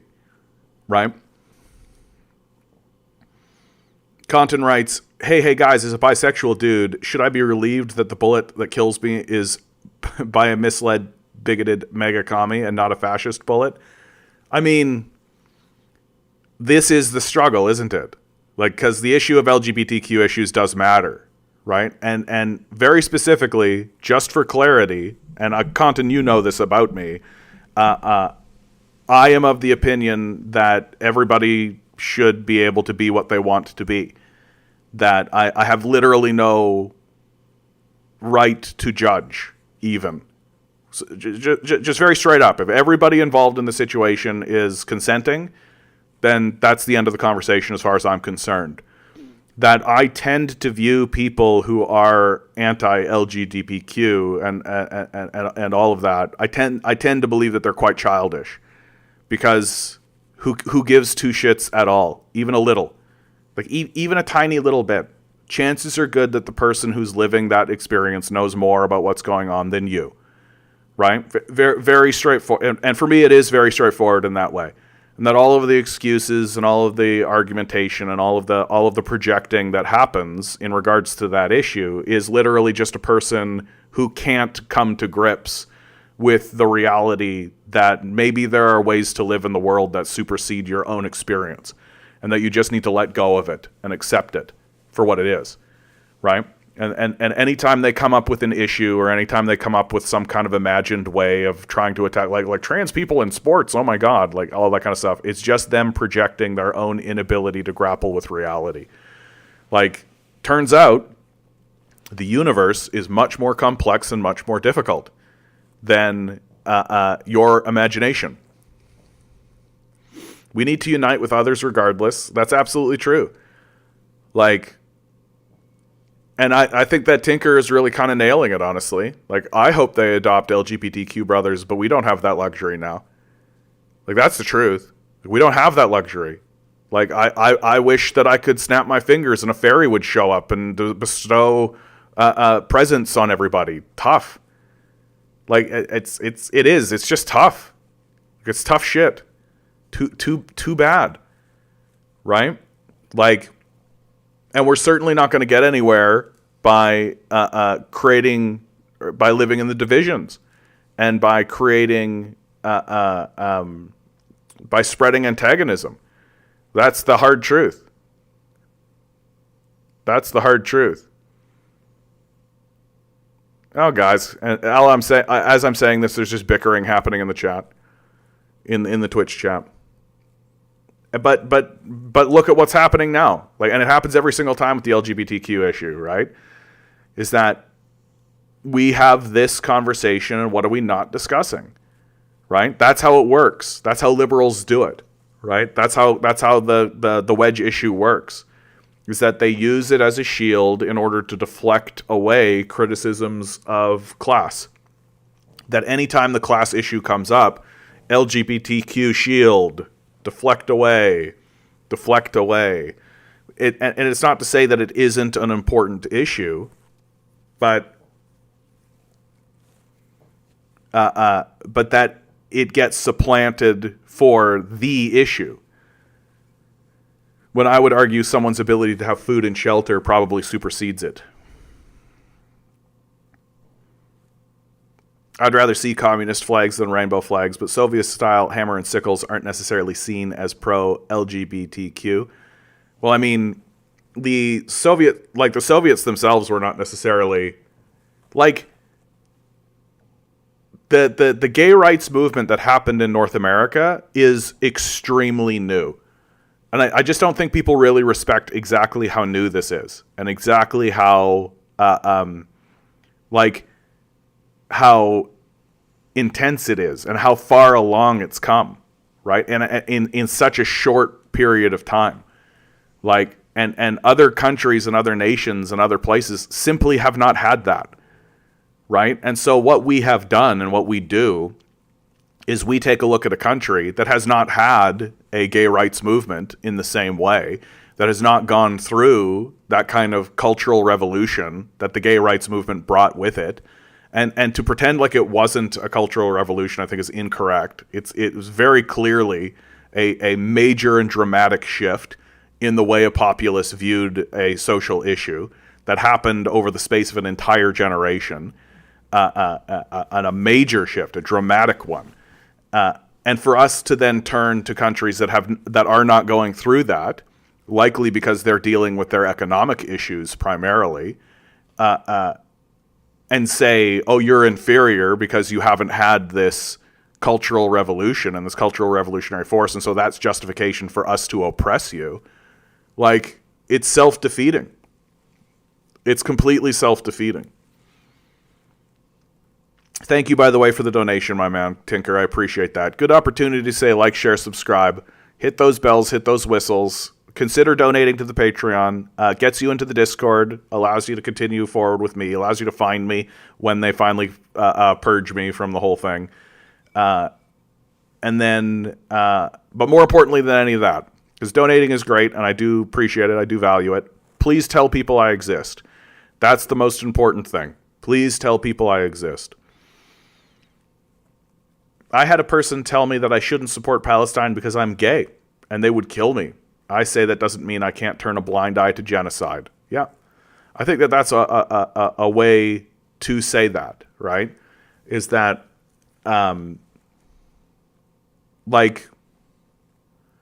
if you actually believe that you have the moral high ground, right, on this issue, then you have to just forgive people, right? Because everybody's struggling with these issues.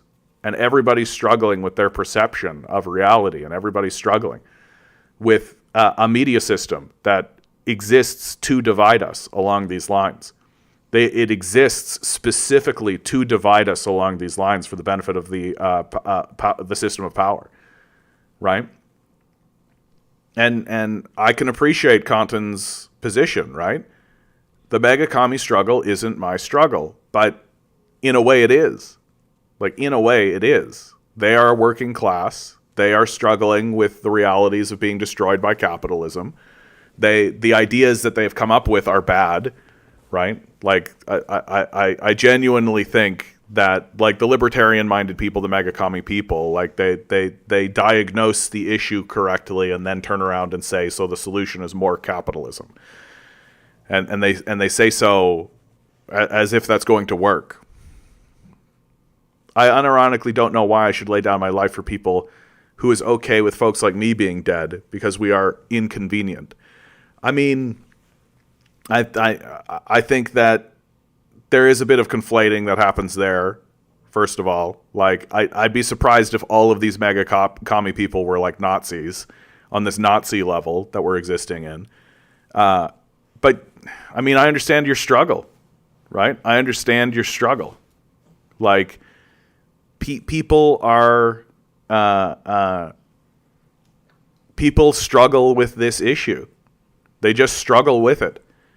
That they don't want to acknowledge, or they can't acknowledge, that there is a way of living and there is a type of existence that is different than their own, right? And it's just a truism of reality. It's just a truth of reality. It's a very immature way of looking at the world, but it persists and it exists, right? It's got that kind of Archie Bunker way of looking at the world. Like men are misogynists for a reason, and it's because they can't perceive another type of reality outside of their own lived reality.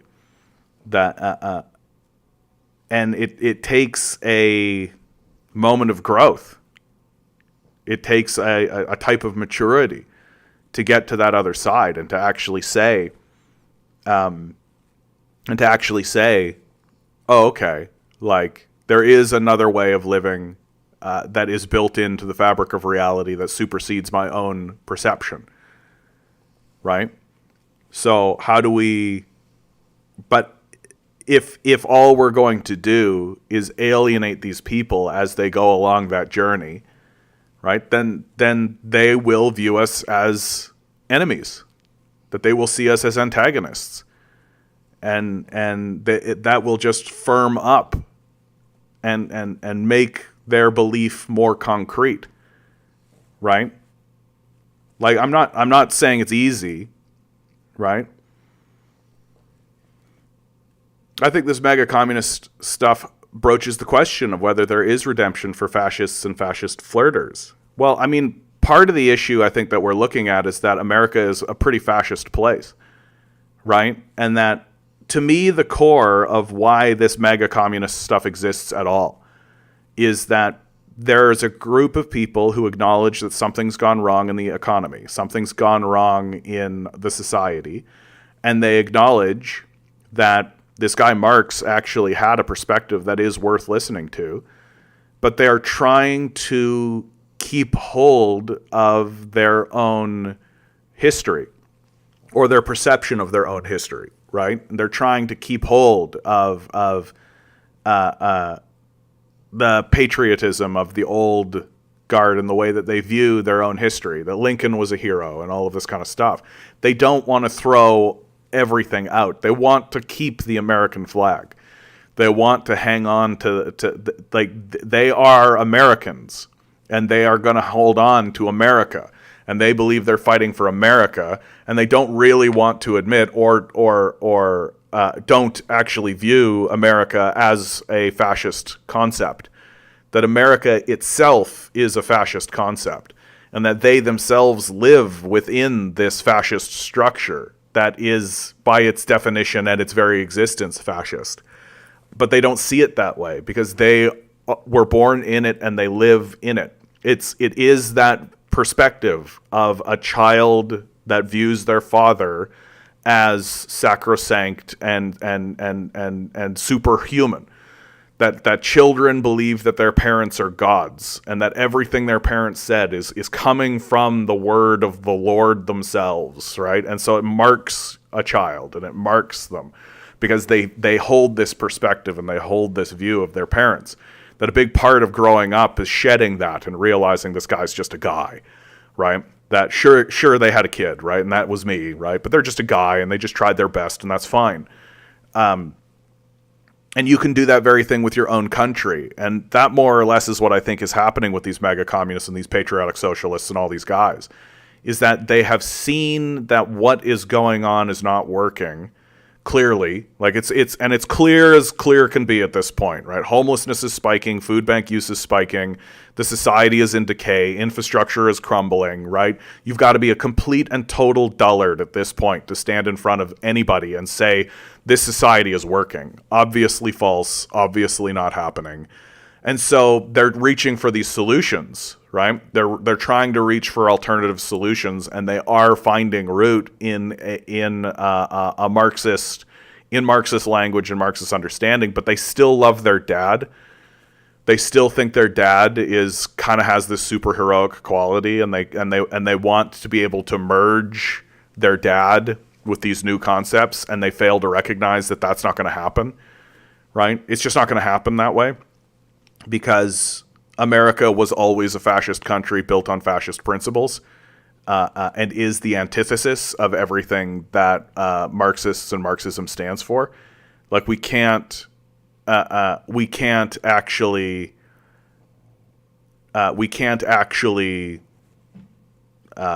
merge those two ideas. They are incoherent, right? And those incoherencies will always come to a head. And when those incoherencies come to a head, it's going to be the force that's willing to shoot that wins, which historically has been the fascists. Yet this goes one way. The Nazi flag and the Confederate flag is American flags, not the other way around. The American flag is not a Nazi flag. I mean, the First Nations people might disagree with that perspective, but like. We certainly have an abusive relationship with our governments in the West, yeah. But so I'm quite sympathetic, basically, of people who are in this kind of mega communist space. That I think that there are bad actors, definitely. I think there are fascists who are in the mega communist circle, and you can tell who they are, right? It's the people who give themselves 1,000 different titles. Right? Like if a guy comes in and says like I'm a neo-Straussist and just like title after title after title after title after title, and they've got like 6 identifying political titles, it's because they're trying to create a little circle around the word Nazi and not actually say the word Nazi. And those people definitely exist in the discourse. But I also think that there are lots of people in the discourse who are just trying to hang on to their history and just trying to hang on to what their dad thought was good. And they don't have it in them to actually say out loud that, oh, this is all bullshit. This is all just fraudulent bullshit. And I don't need to define myself by what my dad thought, right? My dad was just a guy trying his best, sure. Right? I don't need to villainize him. I don't need to demonize him. I don't need to stand, because that is also ascending, or in this case, I suppose, descending your parent into a place of superheroism. Right? If you make them a demon, they're still as superheroic. They're just a demon. So the way through is to actually just say what's actually true, which is that your dad's just a guy. That's it. He's just a guy and he's trying his best, and maybe you loved America and all that kind of stuff, but that doesn't mean you need to hang on to it. But that's hard. It's tough to do that. And so I come out of it feeling quite sympathetic towards these people who are clinging on to what they consider to be America is a good place. Sure, it's gone sideways, but we're still a good people, right? In spite of all the evidence. Loaf, good to see you, my man. Always a pleasure to see you. Have you ever read the line from John Steinbeck about children realize their parents aren't God? His world falls into panic distillation. The gods are fallen and all safety gone. And there is one sure thing about the fall of gods. They do not fall a little. They crash, and the child's world is never quite whole again. It is an aching kind of growing. Part of the quote didn't actually paste into the chat. That's fine, Loaf. I think we got that. I've never actually read that line, and I've never read anything by John Steinbeck, although people have talked about him, so I feel like I should intersect with him at some point. And but it's true. Like, there just comes a point where if you want to be a grown-up, you have to acknowledge that your parents were just people. That's it. Like, and you'll meet 40-year-old, 60-year-old children, right? Because to me, a mark of true maturity is to say, look, these are just people. They're trying their best. They're failing like the rest of us, right? They always will fail, and eventually they'll decline and die, and you'll watch it happen. Like, it doesn't make them evil, but it doesn't make them good. It just makes them existent and real and in the world, and they're trying their best, right? And as soon as you get to that position, then you can call yourself an adult. You can call yourself a mature person. As soon as you think of your parents and you don't have any of that resentment, that there's a lot of resentment that gets sent parents' ways, right? And it's part of the system. It's part of the system, right? Nobody wants to be alive, and yet here we are, and they're the people that gave birth to us. So there's a great deal of resentment. Get over it.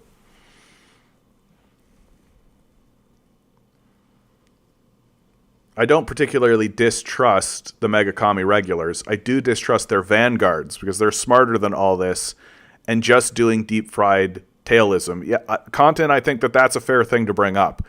That a lot of the mega commie people are being manipulated. And I think that's true. Like, you take a look at Donald Trump. Like, Donald Trump is manipulating his own base. For sure. He's got this kind of cult following, and he for sure manipulates them, right? And he knows better. Right? But he's going to, like, do you actually genuinely think that Donald Trump gives two shits at all about this trans issue? No. No, he doesn't.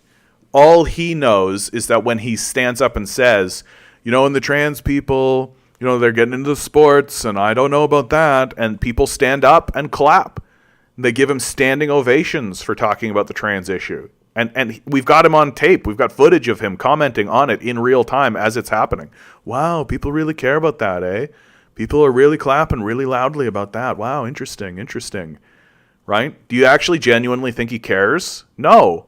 Obviously he doesn't. All he cares about is that those people stand up and clap. So he's going to say it, because every time he does, they stand up and clap. And that means that those people are going to go vote. Right? So he's obviously manipulating them. Manipulating them over an issue that's very obviously them not being able to actually conceptualize or understand or accept the existence of trans people. An issue that affects less than 1% of the population, but has become like a central lotus talking point in our society. It's become like culturally iconic and culturally important. And we vote for people on it, and public policy gets passed over it. It's ridiculous. Leave these people alone. Like, grow up, accept that the universe is more than capable of creating things that are beyond your comprehension or understanding, right? And just believe them and accept that it's real and move on with your fucking life. If you want to grumble with it with your buddies at a bar or whatever, and even if you want to snicker about it like a little child, go ahead, right? But you're voting for people, for God's sakes. You're putting people into public office. You're creating dress codes. You're removing literature from schools. Like, it's fucking absurd what's going on. It's ridiculous. And so, like, obviously there are people who are manipulating others in this conversation. And I think that's the fairest point to bring up. That these people who are struggling with this issue should be permitted to do so. Because we're all struggling with that kind of stuff. And we all struggle with that kind of stuff as we grow up and mature, right? But it's the con men in the conversation. And there are con men in the conversation who are obviously manipulating that for their own personal power that need to be called out.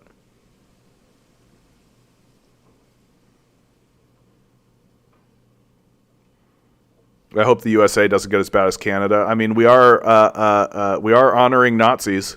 We are honoring Nazis in the halls of power.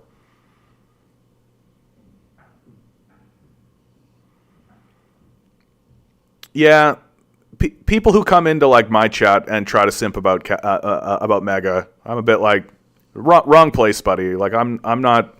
I think America should be dismantled and will likely dismantle itself. So I don't care about your little daddy worship.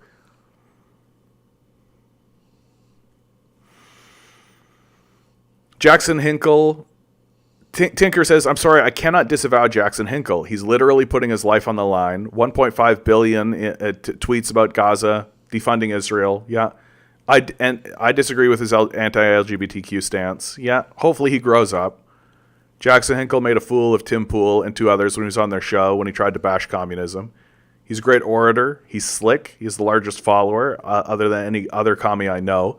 Maybe Hassan's a little bigger. Not sure if he's communist. We need somebody like him on our side. My concern, Tinker, is that Jackson Hinkle exists as, and it's a concern. I don't have a smoking gun, but it's definitely something that I think about when I think about Jackson Hinkle, is that I'm concerned that he exists as an acknowledgement by the ruling class that there is this upswell of interest in communism, and that he exists in order to funnel that energy back into the Democratic Party. That's the whole point of a guy like him. That let him go out and be a communist. Let him cause a big fuss. Let him say these things. Let him go out there because it exists. It's real. It exists in the people. And if we don't, as the Democratic Party, if we don't go out there and try to galvanize and seize that energy and pull it into the Democratic Party, then it will coalesce under some other umbrella, right? That's my concern about Jackson Hinkle. That on an individualist level, like, I do think that Hinkle is doing the right thing, right? That he is highlighting the evils of the American empire, that he is highlighting what it's doing wrong, and is fighting the good fight, and is going and taking people to the mat and taking people to task, right? But at the end of the day, I worry that it's just going to be him being like, vote blue no matter who. That's where all that energy is going to go. Right? Like, I don't really see him building a revolutionary force or even thinking about building a revolutionary force, right? That it's all just going to be vote blue no matter who at the end of it all. That's my concern, right? That's my concern.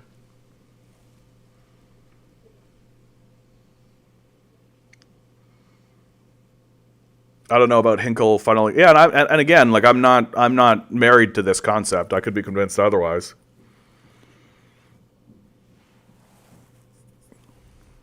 I don't know about Hinkle funneling people back to the Democratic Party. He shits on them constantly, AOC and the others. Calls the squad. I think maybe what I'm leading towards and what I'm actually saying is, like, what are his solutions? What does he consider to be a real solution to what this is going on? Right? Like, my thoughts about what he should say, I don't think are very relevant.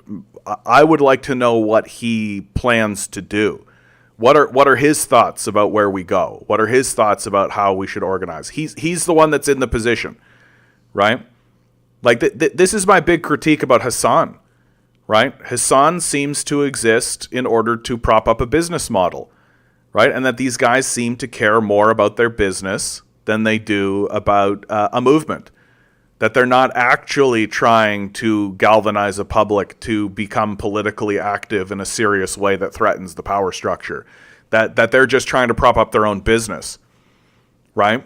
Like, that seems to me to be my big critique of a guy like Hassan, and seems to be my critique of Hinkle. Like, what are they planning on doing with this energy? Right? Like what are they planning? How are they planning on galvanizing it? How are they planning on moving? How are they planning on, and at the end of the day, it looks like Hassan's plan is to just live in a big house in California, right? And just watch it all happen. Here's a guy who could actually mobilize people into a serious way, into some kind of a serious movement. But it seems like he's just kind of happy being a commentator, more or less. Like, I don't see him shutting down streets. I don't see him putting on a festival. I don't see him doing any of that kind of stuff, right? And I'll happily be proven wrong. Happily be proven wrong on this count. But it just seems to me like they're more interested in building a business than a movement.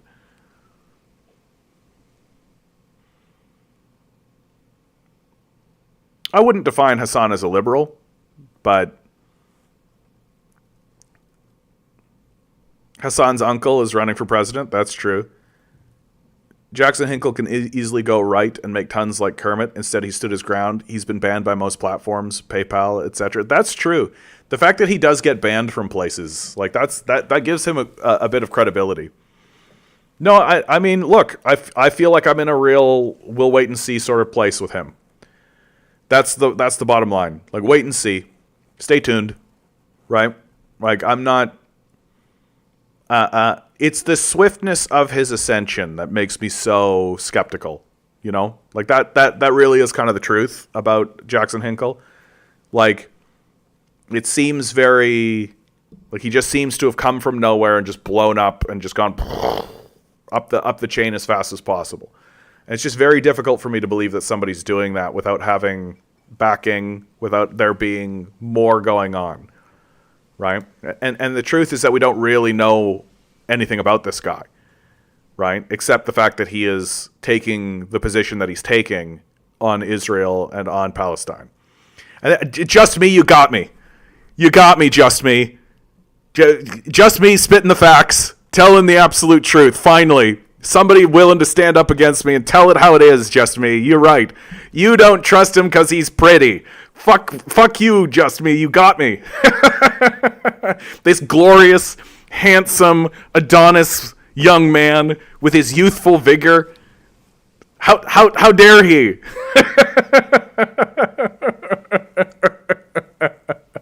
You got me, just me.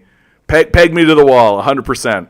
100%. I can't deny it. I can't even deny it or make excuses. I'm jealous that he is more successful and more beautiful than me. How dare he? How dare he ascend the hierarchy with the swiftness that he has, looking the way he does? Damn it.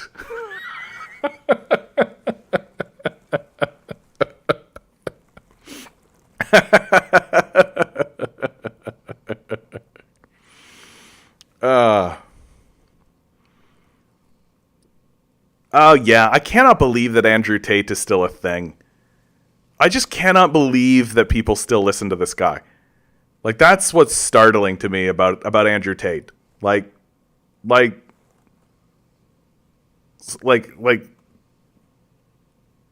Tate's a creep. Like a real creep. Like a real creepy weirdo. And people are still like, you gotta listen to what he has to say. Like, nah, do I? Why? Why is this guy still popping up? Like, why is this guy still around in the discourse? Like, okay.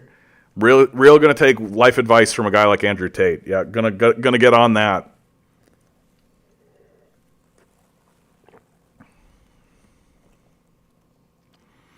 I mean, renovation 93. Hinkle's just more of a rich kid from Orange County, 90210. He has some heavily conservative viewpoints. Yeah. It's the complexity of everything, right? Like, what I think is worth pointing out is that even 10 years ago, right, like these sorts of people wouldn't have existed. That things have gotten obvious. That the decline of the society has gotten obvious. And it's gotten obvious that we are living in this state of total decline. And so it makes sense that these figures would show up. And our conversation about whether or not they're disingenuous or not, or whether or not they're honest, right? Well, okay, that's one conversation to have, but it's more interesting to point out that they exist in the first place. That they are not just permitted to exist, and I mean, in the case of Hinkle, he keeps getting banned from places, but that he is, but that they are existing and they're persisting, and that they're sticking around and they're growing, right? That they exist in these spaces at all is proof positive that the things that they say are gaining some traction. And I think I'll circle back around to the point of saying that, like, I mean, yes, of course he has heavily conservative viewpoints. He lives in a heavily conservative country. Like, he lives in a country where the people who are the furthest to the left on the spectrum are people like Bernie Sanders, who anywhere else in the world would be considered like a moderate Republican, right? Anywhere else in the world. Like this, if Bernie Sanders was up here in Canada, right, especially about 10 years ago, he would be considered like center right. Like he's so if that's what's going on in your country, yeah, of course your citizens are going to be on the right. Like, of course. Like, it's not like there's this big leftist movement saying landlords are bad, we should get rid of these people, right? It isn't like there's a big political movement happening in the United States that's actually saying, hey, what are we going to do about this homelessness crisis? hey, what are we going to do about any of this kind of stuff? Literally, Americans are fighting for just basic health care. Like, they're pretty far to the right. And so it makes sense that even the people who come out and say, hey, we need to do better. We what we're doing overseas is wrong. I have a sense of justice about these sorts of things, and we should speak out against it. It makes sense that they too would also exist pretty far on the right in a lot of ways, right? So, content. Hinkle's looks does not impress me. I'm much prettier. Hinkle has that well-groomed Trudeau vibe, a clever haircut. Yeah. Yeah. I remember in the early days of Jackson Hinkle, there was like a Hinkle fangirl in here that really wanted me to fall in love with Jackson Hinkle, and I just wouldn't, right? I was just like, yeah, he's a kid, right? He's got some perspectives. Okay, let's see where it goes, right? But I'm not like gonna say that he's everything he says is sacrosanct. And she just like blew up on me and left, and I was like, oh, okay. So there's like some fangirling happening with this guy, for sure. For sure. Yeah, Bernie supports war. Absolutely. Don't worry, USA will save you. Liberate Canada. Again, no reason. We are a compliant vassal. Yeah, imagine thinking the USA could liberate anywhere. Yeah. Annex Canada. Again, no need. We are a compliant vassal. We do what we're told. We know what the position is. We know where we stand. Right? Like if somebody were to ask Canada, if Canada was a person and somebody was to ask Canada, why do you keep hanging out and supporting America?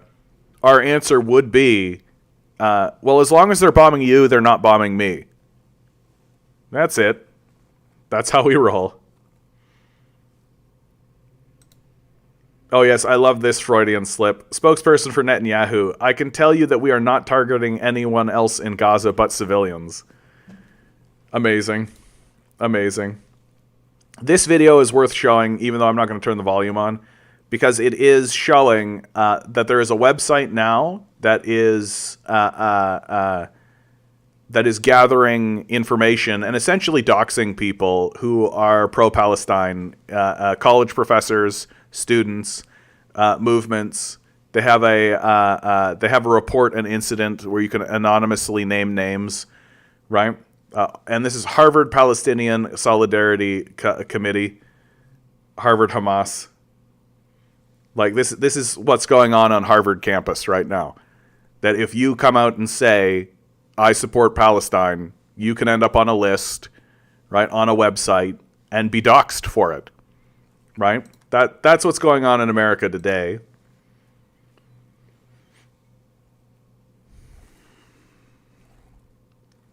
When I talk about the Washington Post is becoming the place that seems to be speaking the most hysterically about climate change, I think it's real. I actually do think that someone like Jeff Bezos is finally, like, these billionaires are having a moment, a little recognizing moment of just like, oh yeah, this is going to fuck us over too.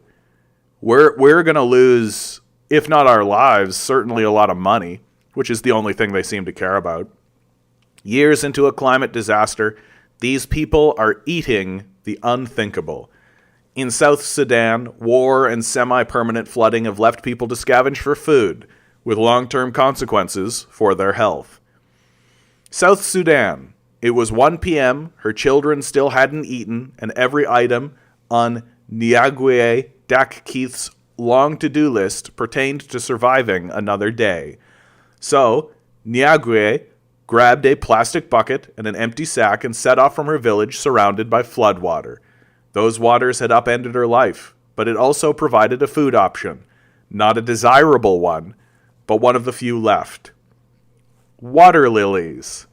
They'd been keeping her family alive for 2 years. They were bitter, hard to digest.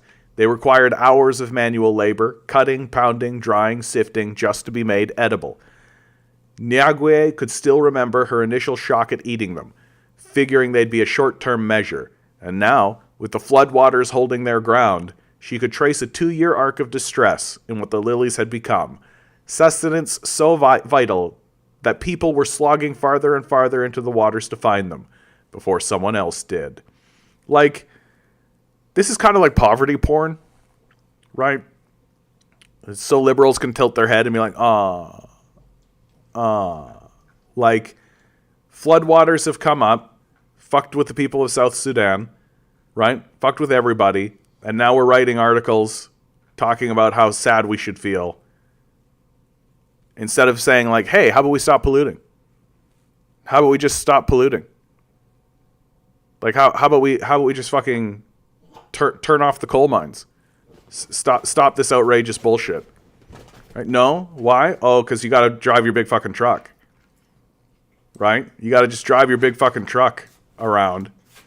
Tell everybody what a big man you are. Yeah, that's true, actually, just me. If Bezos cared about climate change, he wouldn't take a cock rocket for a joyride. Like, maybe that's how he actually learned about climate change, though. Right? Maybe he actually found out that climate change was a thing because of all of that. Or maybe he's just a douche. Maybe he's just a doof, right? As climate talks near, calls mount for a phase-out of fossil fuels. With UN climate negotiations set for next month, a growing number of nations and business leaders are calling for a phase-out of fossil fuels.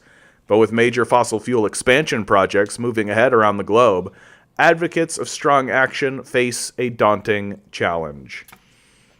It is boom time in the deserts of New Mexico and West Texas, where vast oil reserves buried in the Permian geological basin are getting a second life, thanks to fracking.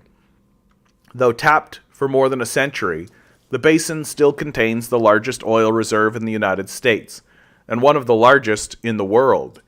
Output has tripled in a decade, and Big Oil appears determined to tap every last drop.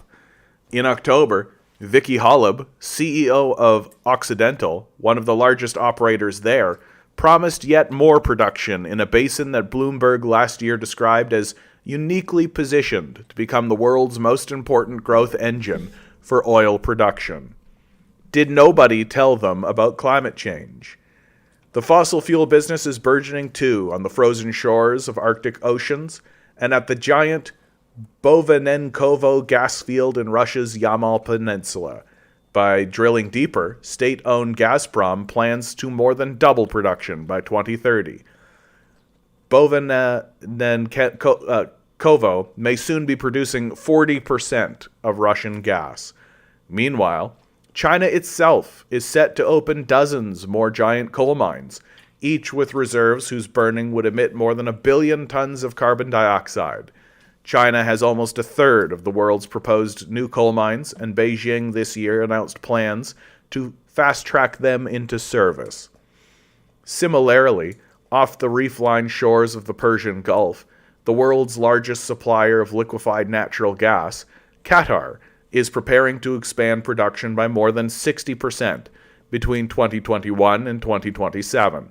Extensions to the vast North Field Reserve are intended to ship LNG to Asia and Europe until at least the 2080s.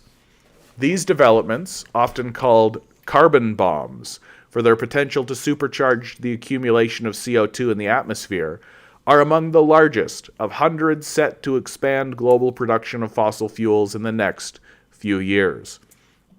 They help explain why, even as renewable energy production soars, CO2 emissions remain stubbornly high, raising by 1% last year. The promises made by governments at UN climate conferences to deliver net zero emissions by mid-century are clearly not yet delivering. Critics say they are too nebulous and hold nobody to account, especially in the short term. So, in the run-up to the next talks in Dubai in December, calls for a fossil fuel phase-out are growing. The conference, known as COP28, will hear calls from many government delegations for it to outlaw all further development of fossil fuel mines and wells and to set deadlines to end existing extraction. The question is, will the conference respond? This week, 15 nations, including France, Austria, Spain, the Netherlands, and Ireland, and other members of a group called the High Ambition Coalition, issued a call for COP28 to deliver an urgent phase-out of coal-fired power generation and a commitment to ending new coal and the expansion of existing coal mines. But on oil and gas, despite declaring that fossil fuels are at the root of this crisis, they proposed only that fossil fuel production companies should publish trackable transition plans for cutting their emissions. Given the influence of the world's oil and gas producing nations and the need for unanimity in the final declaration, this may be the most that can be expected. The crisis is urgent. Climate change is happening much more quickly than expected, according to the new chair of the UN's Intergovernmental Panel on Climate Change, Jim Skia of Imperial College London. This year is on track to be 1.4 degrees Celsius, warmer than the pre-industrial average, rapidly approaching the 1.5 degree limit for the long-term average that is meant to be the cornerstone of international climate policy. Last month, a group of top climate scientists, headed by ecologist William Ripple of Oregon State University, warned that the climate system is entering uncharted territory, with the approach of damaging tipping points sooner than expected. But action to address the crisis is still at a snail's pace. It is 8 years since the 2015 Paris Agreement committed the world to capping planetary warming as close as possible to 1.5 degrees Celsius. The IPCC says that the 1.5 degree target requires a 45% cut in emissions by 2030. But halfway to that date, there is no deadline. Meanwhile, a new analysis by researchers at Imperial College London concluded that if emissions carry on at the current rate, our entire remaining budget for CO2 emissions, while remaining below 1.5 degrees, will be exhausted by 2029. The official UN Globe stocktake of progress on the Paris Agreement, published in September, is clear about what must happen. Achieving net zero CO2, it says, requires transformations across all sectors and contexts, including scaling up renewable energy while phasing out all unabated fossil fuels. Under the terms of the Paris Agreement, the global stocktake report is meant to be on the basis for discussions at COP28 to revise emission targets to meet Paris's temperature promise. But so far, there are few signs of many negotiators fully embracing the implications of this finding. The call has many advocates among industry leaders who want the policy clarity that distant emission targets and temperature ambitions do not provide. In October, more than 100 blue-chip companies, from Unilever to eBay to Volvo to Bayer, called for the Dubai COP to set a timetable for phase-out, including entirely decarbonizing power systems by 2035 in advanced countries and by 2040 in other countries at the latest. The International Energy Agency, a Paris-based intergovernmental organization, advised in September that achieving the 1.5 degree target means no new oil or gas projects or coal mines from now on. But there are formidable forces aligned against a phase-out. They include the conference host nation, the oil-rich United Arab Emirates, and favor a much vaguer pledge to phase down fossil fuels. In a letter to national delegations in July, COP28 President-designate Sultan Ahmed Al Jaber, who is also the CEO of Abu Dhabi's state oil company, ADNOC, said, phasing down demand for and supply of all fossil fuels is inevitable and essential, but he has not spelt out what that might mean in practice and opposes full phase-out. A timetabled phase-out commitment for all fossil fuels would put the spotlight on the major suppliers with big climate-threatening expansion plans, which could spook would-be financiers concerned that their investments could lose value and become stranded assets. So where are the carbon bombs that need to be diffused? An analysis headed by Kjell Kune, a geographer at the University of Leeds, found last year 425 fossil fuel extraction projects around the world in production or development that each had reserves that could emit more than 1 billion tons of CO2. Kune, who is also the director of the Leave It in the Ground initiative, a German advocacy group found that 10 countries account for 3/4 of the emission potential for these carbon bombs. China is way out ahead with 141 carbon bombs, the great majority of them coal mines. As of 2020, 48 of them had yet to open. Next comes Russia with 41, a mixture of coal, gas, and oil, of which half were yet to open, and the United States with 28, most of them oil and gas, which were 7 were yet to open. The other 7 are Middle Eastern oil and gas countries: Iran, Saudi Arabia, Qatar, and Iraq. Australia, a major coal supplier to China, India, another coal giant, and Canada. Of the 3 main fossil fuels, burning coal generally delivers the least energy per ton of carbon emitted, so arguably, outlawing new coal mines should be the highest global priority. But new analysis in October this year from the German NGO Urschwald found that 31 countries currently still have plans for new coal mines, enough to raise global production and hence emissions by 35%. What of oil and gas? Here, too, boom shows little sign of turning to bust. Certainly not the largest fossil fuel reserve on the planet. Saudi Arabia's Ghawar oil field, which has been in production since 1951, but still has enough buried underground to maintain current output to 2050 and beyond. 2 big new projects to increase Ghawar's natural gas output are expected to be fully operational by the end of this year. The U.S. is currently the world's biggest oil producer and is likely to remain so, according to analysis of future extraction plans by Oil Change International, a Washington, D.C.-based NGO. The study found that more than 1/3 of planned oil and gas expansion globally between now and 2050 is slated for the United States, with potential emissions of 72.5 billion tons. Much of this will be for export. The United States is already the world's largest natural gas exporter, and in October, the Biden administration was reportedly on the verge of adding to that by granting approval for what would be one of the world's largest natural gas export hubs.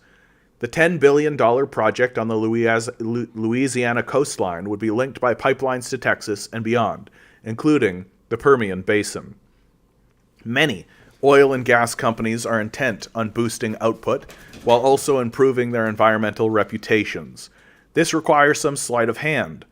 In the run-up to Dubai, the oil man-turned-conference president Al-Jaber has found support among oil companies to commit to reaching net zero by 2050. It sounds impressive, but the small print shows that the pledge only relates to emissions from their operations, not the burning of their products. In many cases, oil companies committing to net zero also plan to increase production.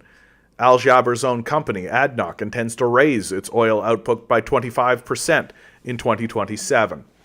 Some fossil fuel companies argue that technology will come to the rescue.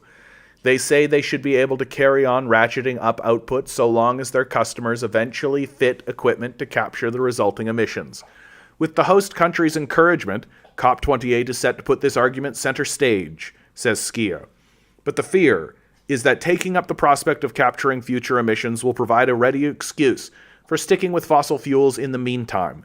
That is dangerous, since the technology has a long way to go. The IEA estimates that current carbon capture and storage facilities trap only about 45 million tons of CO2 annually, little more than 1,000th of today's emissions. Other approaches to curbing CO2 concentrations in the atmosphere, such as using nature to hold more carbon, have also far failed to deliver. Promises made in the 2014 New York Declaration of Forests to end deforestation by 2030 are well off track. Deforestation increased by 4% in 2022, and projects for offsetting emissions by planting and protecting forests to absorb CO2 are in turmoil after widespread allegations of fraudulent and over-optimistic assessments of their carbon benefit. All this reinforces the view that phasing down and phasing out emissions from burning fossil fuels is the only reliable means of curbing the inexorable rise in atmospheric CO2 emissions in the next few decades. Until 2 years ago, no UN climate agreements mentioned fossil fuels. They were the elephant in the room. That finally changed at COP26 in Glasgow, where British Conference President Alok Sharma pushed for a pledge that countries phase out all burning of coal. On the final day, he was outflanked by China and India, the world's two largest coal-producing and coal-burning nations, who changed the language to phase down. A year later, at COP27 in Egypt, many countries called for a phase down to cover all unabated fossil fuels, but hosts Egypt declined to include it in the conference declaration. Since then, a few governments, including nuclear-powered France, have made unilateral phase-out pledges, and this week's statement by the High Ambition Coalition may up the stakes, even without U.S. support. But several big producers of fossil fuels have publicly set their face against any such agreement in Dubai. At a G20 meeting earlier this year, Saudi Arabia reportedly blocked even a joint declaration in favor of phasing down fossil fuels. Russia has taken on a similar stance. COP28 already has a busy agenda. Money matters, which occupy much of delegates' time, most notably establishing the rules for running the long-promised Loss and Damage Fund to compensate vulnerable countries for the impact of extreme weather caused by climate change. The latest talks on that failed in mid-October. Yet that issue matters for global equity, and failing it, resolve it could wreck the conference. But the planet's atmospheric thermostat corresponds to CO2, not dollars. Taking control of that thermostat will require halting the hemorrhaging of even more fossil fuels into the atmosphere, and it will require, as the UN stocktake concludes, a total phase-out of fossil fuels, starting with banning the opening of new mines and wells. Good luck with that. Yeah, that's right. Resist Colonizers, nailing it. We can reduce fossil fuel consumption when we're all dead.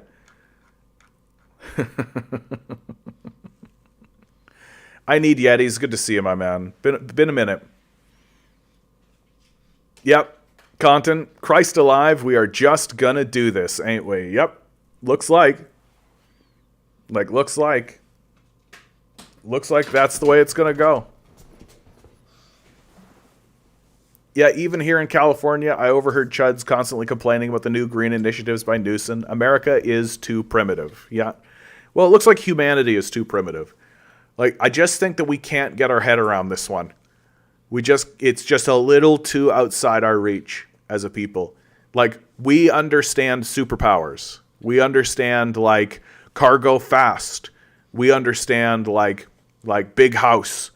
That's where we're at. And we don't really seem to understand, like, we're a little bit too far removed, right? There's too many layers of disconnect between the outcome that we experience and the reality of what it is that we're doing. You know, I think that's been true of a lot of different things. I think, like, the American meat industry is a lot like this. We're just too far removed from it. We're too disconnected from, like, where the reality of all you see is this slab of meat. That's all you see. And you're like, well, this is an inherently good system because the result is me getting this slab of meat, right? And we don't see the torture chambers, and we don't see the horrific nature, the natural disaster of it. We don't get to see any of that, and that's not in front of our face, and it's not part of our perspective. And so we just are too far removed from it. And I think that's true with this fossil fuel thing. Like, all we know is we turn the switch and the light comes on, and that's it. And so we're not actually connected to the consequences of it until finally it's going to blindside us. And when it blindsides us, we're going to act in a very primitive way to that as well. Like, we're going to have people in power who are denying that it's a problem, making a bunch of decisions very quickly, and those decisions are going to be very bad. They're going to be very bad decisions.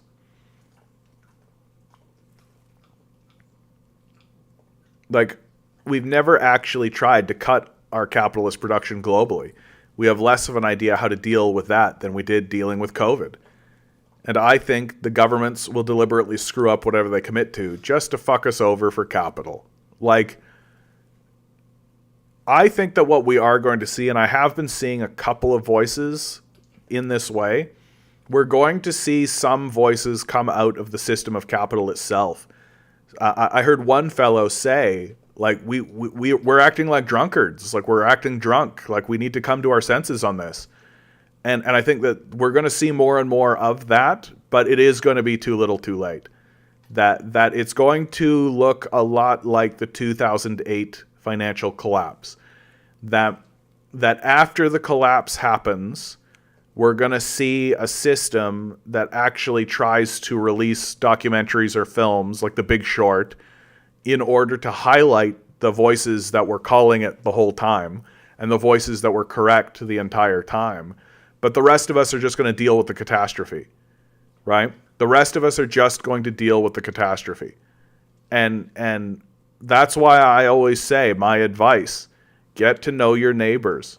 Get to know your neighbors right now. Go knock on their door. Get to know who they are, right? Don't tell them you're doing it because you're afraid for the future of humanity or whatever. But like, give them some cookies. Build a profile. Get known by your neighbors. Know their names. Know what their concerns are. Know what their job is. Know what they do. Say hello when you see them in the hallway, right? Because when shit hits the fan, and it's obviously going to, right? You want to know who these people are, and they want to know who you are. And you need to be able to turn to one another during a period of crisis and say, hey, okay, like things are tight, like let's help one another here. And you don't want to be building those coalitions and building those alliances and building that you don't want people to be getting to know you when you're at your most stressed, right? You want people to know who you are now. So talk to your neighbors, and through that process, sure, have a couple of conversations about it. Sure, bring it in. See where they sit. See what they think, right? Not in order to check them or put them in their place, but just to hear what they have to say, just to hear what they think. And if you feel like you're deft enough, maybe maneuver in other alternative thoughts and other points. But like, to me, like, it is time for us to call it how it is. Right? It is time to call it how it is. We have been abandoned by the system of capital. That the system of capital is in a state of hysteria. It's high on its own power. It's drunk on fossil fuels. It can't, like, at this point, telling the system to not use fossil fuels is not different than telling a drug addict to stop doing drugs. Like, maybe they'll come to their senses and maybe they'll stop, and maybe, right? But we are facing an addiction. We are facing some kind of like power mad society. And we have to start acknowledging that that's it's fully possible that that's going to go sideways. And we have to start talking about it not from a place of fear. No longer should we talk about it and discuss it as if we are afraid and desperate and scrabbling around, but simply because it is true and because it is real. And that we should not have faith in our leadership because they have shown to be completely complicit. That they have abandoned us. And that our job is to now abandon them back. And to say, okay, if you're not going to deal with this, if you're not going to actually do anything about this, then we have no reason to support you. We are going to discuss this matter amongst ourselves and deal with it as we can, but without you. And should that build enough power so that it ascends up the chain, then so be it. And if not, then at least you're doing something that actually matters, right? At least you're doing something that actually matters. That it is time for us to abandon this system completely, because it is obviously abandoned to us. And it is time for us to say out loud to the power structure, to its face, there is no law that you can pass that we need to follow. There is no rule that you can pass that we need to take seriously. We consider the passage of your laws to be exclusively threats. Exclusively threats. Because you have abandoned us. So act accordingly.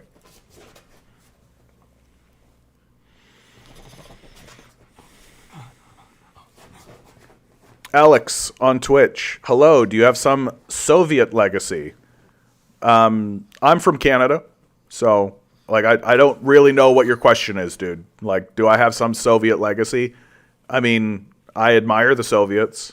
I think that they did great things. That the Soviets were really committed to actually building a real nation based on Marxist principles. That they achieved a lot during their period of time. That they achieved a lot. And if the communists were in power now, I think that we would be seeing some action on this. I mean, philosophically, I suppose. Like, I don't have a Russian bloodline, if that's what you're asking. Like, I don't really know what you're asking, Alex. Like, do I have grandparents who were communists or Soviets? No. Like, my connection to this communist thing was quite literally. Growing up, I would say, hey, here's a solution to the problems, and people would say, oh, you're a communist. And so eventually, so I kind of stopped discussing those issues with those people. And then one day I was listening to Jordan Peterson, and he was shitting on the Marxists. And so I thought, maybe I'll listen to this Communist Manifesto thing. And so I did, and I immediately went, oh, yeah, okay, I'm a Marxist. Like, it's really obvious. And then you listen to Capital, and you listen to, the state, what is to be done, and all this kind of stuff, and you're just like, oh yeah, these guys are right. Like, and it's really obvious that they're right. As soon as you cut through the dumb propaganda, like, and what made it easier for me, oh, here comes Milo. Here comes Milo, everybody. You gonna do it? Yeah, he's a good boy. Yeah, he's a good boy. Yeah, I know, buddy. I love you too. I know. Who am I even talking to? Who am I even talking to right now, Milo? Right? What a cutie patootie. What a cutie patootie. He's a good boy, buddy. You're a good boy, buddy. I know. You just want love and kisses, just like the rest of us. You just want love and kisses, just like the rest of us, bud. I love you too. I love you too, my man. I appreciate you. Yeah. Just remind me that what we could do is just be like you, right? Just eat and love and exist. And we don't need to cause anybody any problems. Yeah, he's a good boy. Yeah, rare Peterson W, exactly. Well, it wasn't really a Peterson W. Like, he was shitting on the Marxists, and so I thought to myself, I'll read what they had to say. Look, once you accept that that your country is on the side of evil, like, once you accept, like, I have been on the side that the American empire is obviously a force for evil since 2001. They got those weapons of mass destruction. Hey, like, yeah, okay, bud. Like, 9/11 was a big wake-up call, I think, for my generation. And then I very clearly watched a nation just act like total Nazis and fascists. Like, right away. They just straight up were just like, go destroy people indiscriminately and destroy an entire country. And Saddam was a dictator that we actively funded, right? Like, it was just so obvious that we were fraudulent liars and that we were just a wild animal with no thoughts in our brain whatsoever, that I immediately was just like, okay, anything we say is obviously bullshit. Like, anything we believe and anything we say is total nonsense, obviously, on the face of it. And then from that position, you finally find somebody who's actually saying something that's true and is obviously true. And you're like, oh, okay, we did it, right? And there are people who have been telling the truth the entire time. There are voices like Chris Hedges. I think Chris Hedges has been really laying it out. You have people like Noam Chomsky who's been laying it out. But then you come to realize that those guys still have a very anti-communist perspective and don't actually know anything about communism, right? That their perspective of communism is still very colored by their position of being Westerners, right? So they carry that kind of Western chauvinism about Soviet and communist countries. And then you run into a guy like Michael Parenti, and Michael Parenti's like, what are you talking about? Communism never worked. It worked every single time it's tried. And then you run into a guy like Richard Wolff, who says the same thing. He's like, what are you talking about? Communism doesn't work. It worked every single time it's been tried. Here's the hard data. Like, and then you just read what these guys wrote. And you read what Lenin wrote, and what Stalin wrote, and what Trotsky wrote, and what Mao wrote, and what Deng wrote, and you're just like, oh yeah, these guys are right. Like that, and then finally I end up in this position where I find myself saying, you know what?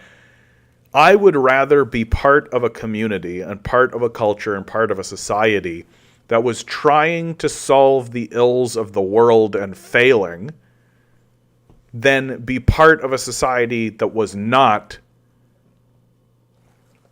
even trying and succeeding at it. So even if you're going to stand in front of me and say, in spite of all the evidence and the facts, that communism doesn't work, at least they're trying. At least they're putting in the effort. At least they're trying to do something to help. Right? At least they're attempting. And that at this stage in the game is worth so much to me. Been starting to wonder, at what point will the capitalists start panicking? Everything is clearly falling apart. I think they already are, dude. Like, I think they already are. Like, we're seeing Washington Post articles about it. We're seeing Globe and Mail articles about it. Like, we're seeing the ruling class begin to panic, and it's going to start really panicking. Like it's beginning to happen now. Give it 2 or 3 years, and we're just going to see like a hysteria. We're going to see the entire media system begin to pivot and turn into this major crisis. It's coming. It's going to happen. Retro Kevin's asked, you liked Russian communists? Yeah, of course. Of course, I think the Soviets were very successful. First people into space, managed to turn an agrarian feudal society into an agrarian feudal society into an industrial superpower in the space of a single generation. The Soviets were extremely successful. They defeated the Nazis, the most terrifying capitalist army that had ever been fielded. Like, they're very, very successful people. John, do you have any manual labor skills? Carpentry, medicine, food growing, etc. I mean, food growing is easy. Anybody can grow food. This is the thing that's so funny about, like, sure, you can't do like industrial food growing, but like, pull up the earth, plant seeds, you're a farmer. Like, we're trying to convince everybody that farming is this like big scary, oh, you can't be done. If you literally had potted plants in your apartment and just like put food seeds in those plants, then you're a farmer. You can do it. I believe in you. In terms of like carpentry and medicine, not so much. I mean, I do have like my theater backing means that I've built sets and stuff like that. I have like a hodgepodge of skill sets in regards to that kind of stuff. The truth is, like, I think that if it came down to it, I would be the guy that would be plowing the field, right? Like, my family are farmers. We've been involved in farming. And to me, the food growing aspect of it, it's like, and like beekeeping, all that kind of stuff. Like, it seems like it's going to be so daunting, and it seems like, oh God, there's this hidden expertise. Not really. Like, not really. And maybe that's just because I've always been around it, so I kind of have that attitude towards it. But like, pull up the land, plant the seeds, wait a minute, there it is, right? Pull the weeds while you need to, you know, and that's it. And it feels that way with beekeeping. Like, there's a couple of things you need to know. Like, you need to know when to medicate, right? Like, and that kind of thing. But it's not like that information isn't readily available. And then the bees basically do the work. Yeah, I mean, I think that you're right. One of the things that I've been trying to do, and I hope to be able to accomplish, especially now that I've got a little bit more income flow, I want to set up a beehive. But it's difficult to do in the city because of the people, not because of any other reason. But I'd love to be able to set up hives. Get some honey flow. Get some honey flow. Right? Get some honey jarred. That'd be great. Leviathan Little spreading the Nazi propaganda about the Holodomor. I'll take a quote, my man. You can go find me the Soviet quote about that, okay? Go find me any Soviet bureaucrat anywhere talking about committing a famine on purpose, okay? Off you go. Like, we don't, I'm going to let you know, I know you're not doing it on purpose because you live in a place of capitalist realism, but we don't allow Nazi propaganda in the chat. And that's Nazi propaganda you're spreading right now. So you go find me any Soviet official anywhere at any moment that said at any time that their intention was to commit a genocide against the Ukrainian people, right?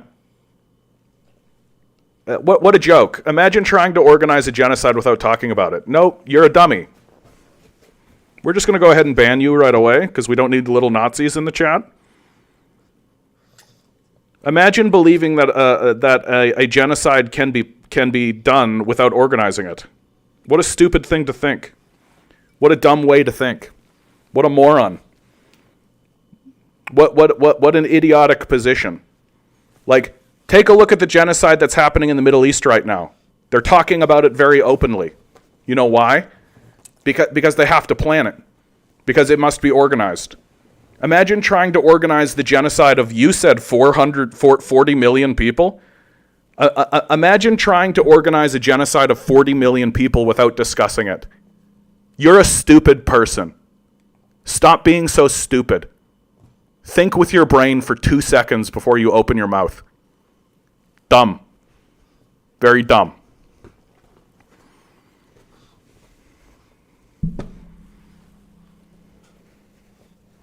Yeah, that's just it. It's just daddy worship.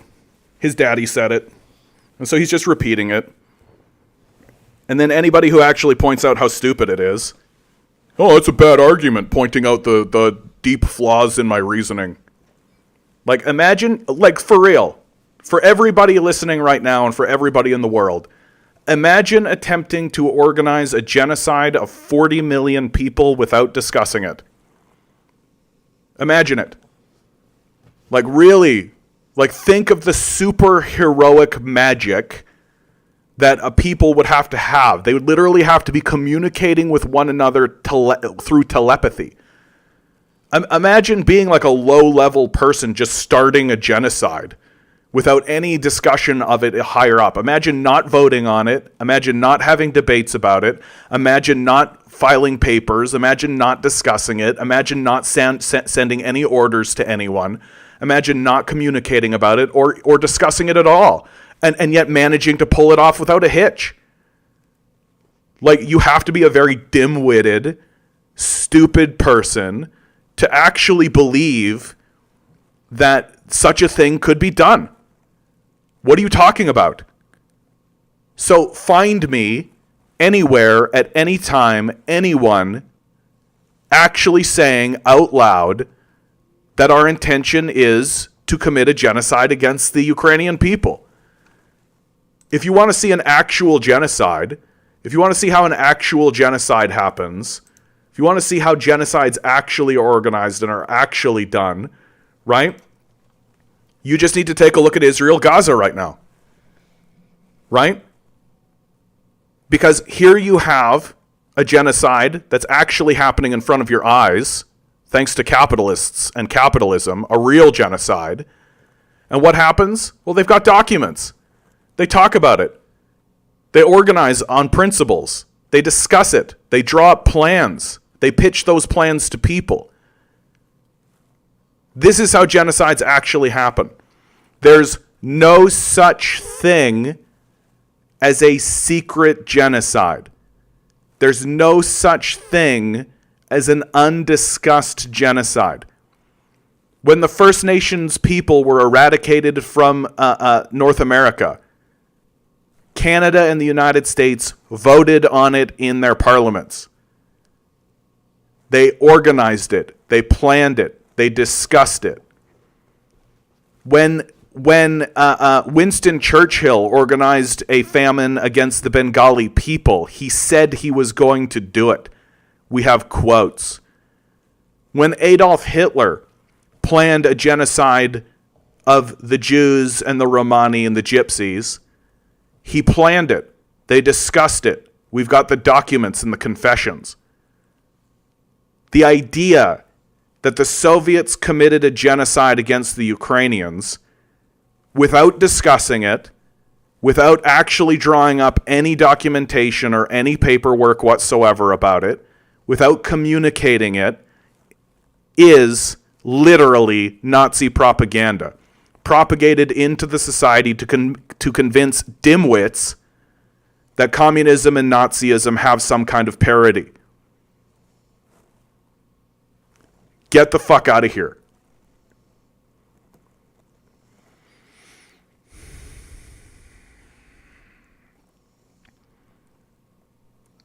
No, I would be surprised. Retro Kevins, where are you from? Look, where are you from?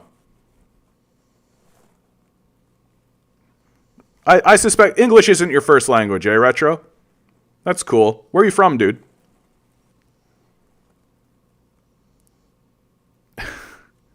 Every president has been Jewish. How could they be Nazis, though? Because there's no such thing as a Jewish Nazi collaborator. That's never existed.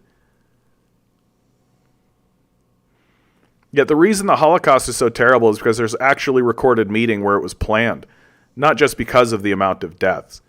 I mean, the amount of deaths is pretty horrible, but like it was a systemic purging that they discussed openly, right?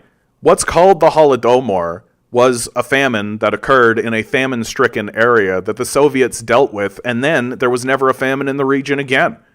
So they solved the famine problem after experiencing it once.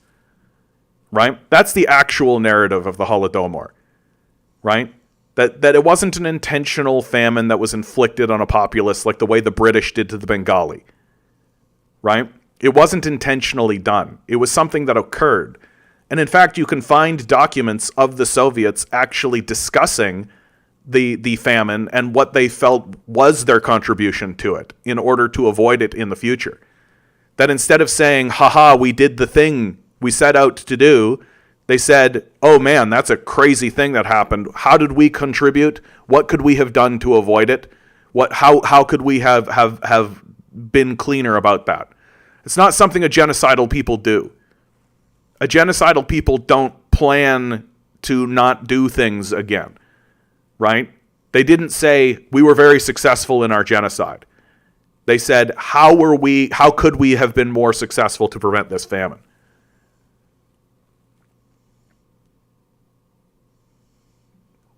Like, this embarrassing idea, it's like, you need proof that we're a very embarrassing, cringy people. This is it. That while literally at the time we are committing a genocide, literally in the moment when we are nakedly committing a genocide, we're still pointing at historical communist nations and pretending as though they did too. It's embarrassing. It's just embarrassment.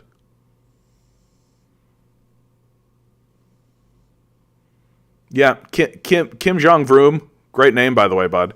You should read the archives for yourself then. A few million died to natural famines, of which they tried to control.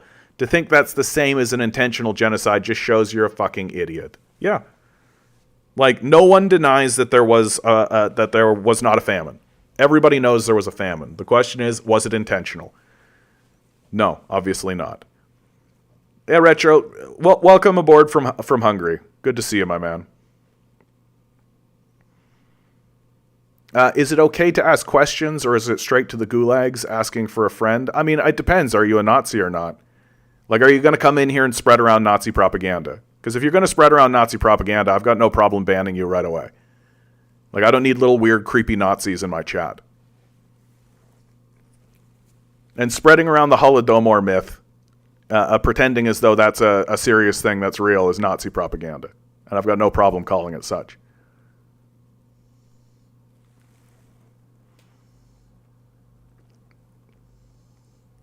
Kevin's drank the Western Kool-Aid. It seems like Radio Free Asia Mouthpiece has done a number on him. I mean, it happens, right? But that's why people come in here. Until you show me you're an outright Nazi, right? Like, I'm fine with talking to somebody that's drank the Kool-Aid. Like, that's one thing. Like, there was a time in my life when I had drunk the Kool-Aid. I used to be a conservative, right? I used to believe in all that bullshit, right? It took a long time, and it was a big journey to get from there to here.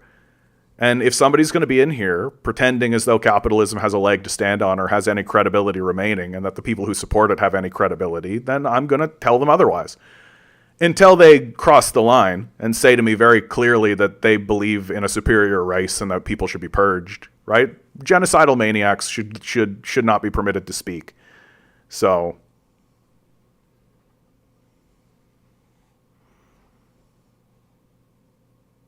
fair enough. Fair enough, Meg. All fascists can do a toaster bath, in my opinion. I don't limit it to Nazis. Fair enough, my man. Fair enough. I understand. You're right. I shouldn't be so specific.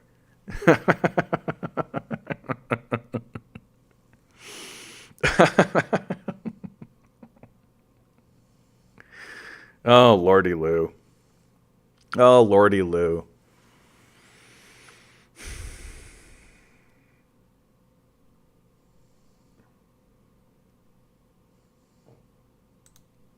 In smaller news, record spike in number of immigrants leaving Canada in recent years, study says. That's from the Financial Post. I also have Canada's international student boom is ending as Indian applications plummet.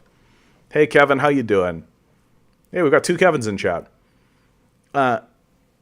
Basically what is happening in Canada, and I've been calling it this way for a long time, is that Canada has been talking a big game on the international stage, has been really trying to convince people that Canada's a good place to come to. And Canada's a beautiful country. Don't get me wrong. Right? So if you come for natural beauty, we've got that. It's here. But we also have capitalists and scumbags, scumlords, and shitty, corrupt politicians. And so what's happening is that immigrants are showing up with the promise of a new life in a beautiful country of Canada, and they're confronting these shitty capitalists, and they're realizing that, oh, this place sucks. I work a full-time job and I can't pay rent. I can't get ahead anywhere. Everything's really shitty. I had a better time in the place I came from. And I can't even get up enough money to send it back home even. So I'm just going to leave. And they do. That they save up enough money just to buy the plane ticket and they get the fuck out. Right? This is why immigration numbers are up. Because emigration numbers are up. That we need to replace these people. Well, guess what? They come here, they take a look around, they realize it's shitty, and they leave. And when they go home, you know what they say? That place was shitty, don't go. So it's only a matter of time until we won't be able to get immigration in. Because everybody will understand, yeah, you'll work 2 full-time jobs and won't be able to pay the rent. That's what's happening in Canada. Do not come here. If you are an immigrant thinking to yourself, maybe Canada's the place to go, nope. Big no. We have suppressed our wages. We've jacked our rent. You can work a full-time job and not pay your rent for a 1-bedroom apartment. Average cost of a 1-bedroom apartment across Canada, $2,000. If you're paying cheaper than that, it's probably because you've been living there for a while. So if you want to move around, if you want to have any mobility whatsoever, too fucking bad. Tough shit. Get fucked. I know for myself, I realized that things were super absurd for my position because I live in an apartment that's actually too big for me. I moved into this when I was with somebody, and then we broke up, and now I'm living here by myself, and the rent's a bit high, right? Actually, it's not high at all considering what's going on now, but I looked around trying to find a smaller apartment. A bachelor suite is really what I wanted. A smaller apartment, but in order to get it, I have to double my rent in a shittier location. That's when I realized that this country's gone insane. Right? This country's gone absolutely insane, and there's no sign of it stopping at all. So if you're an immigrant thinking to yourself, oh, maybe I'll move to Canada, yeah, good luck. You're going to work in a shitty Tim Hortons job, right? You're going to work in some shitty ice cream shop, right? You're going to work somewhere, and we're not going to pay you enough to pay the rent. So you're going to have 10 roommates in a 1-bedroom in order to even pay the rent. And who's your landlord going to be? Some fucking scummy son of some psychopath billionaire who doesn't give a fuck about you at all. Your place is going to be riddled with bed bugs. You're not going to be able to deal with anything. Right? Just fucking stay home. Save your money. Save your time. Come here for a vacation. Come here to go to the beach. I come here to take hikes in the wilderness and all that kind of stuff. That's great. Come here for a vacation, sure. Right? Do not live here. This place is in a significant decline, and it's completely because the people have lost their fucking minds. That this place should be beautiful, and it should be great. You should be able to work a full-time job and pay the rent on an apartment. You should be able to work a full-time job and have a house. Right? That should be a given. That should just be part of the deal. But we're run by psychopaths who are completely fine with destroying the future of their own children for money. Don't come here. Stay home. For your own good.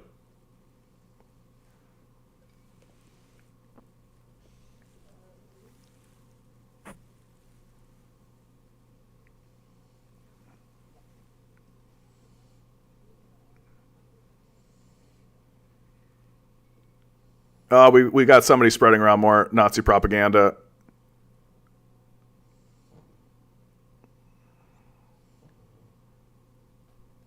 Hey, Kofori, can you name the name of the academic that contains the information? Like, if that evidence exists, who's the name of the academic? What's their name? Can I get the name of a book? What's the name of the book that they wrote that contains the information that you claim that they have? Right? If the Soviet archives are loaded with proof of the Soviets claiming to an intentional genocide, can I get the name of the academic that compiled it so I can read that book?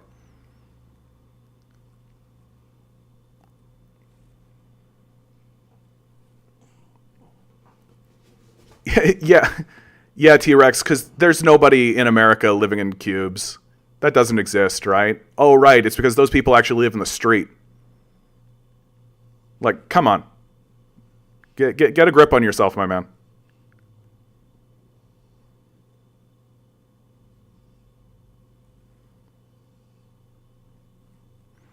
You're quoting Red Famine. We're good. Here we go. If you're sourcing people like Ann Applebaum, bud, so here's my favorite thing to do. Red Famine, Ann Applebaum, Wikipedia. See, what you should do, my man, whenever you encounter sources, is you should read criticisms. Right? However, there were also negative reviews by some academics. Is this my favorite one? What's my favorite one? Is this my favorite one? Hold on. Just going to get it right. 12. Was this it? Turn away from academics. Ann Applebaum's is very readable and accessible story. I want to get the right one that I am more familiar with. I don't think that's the one.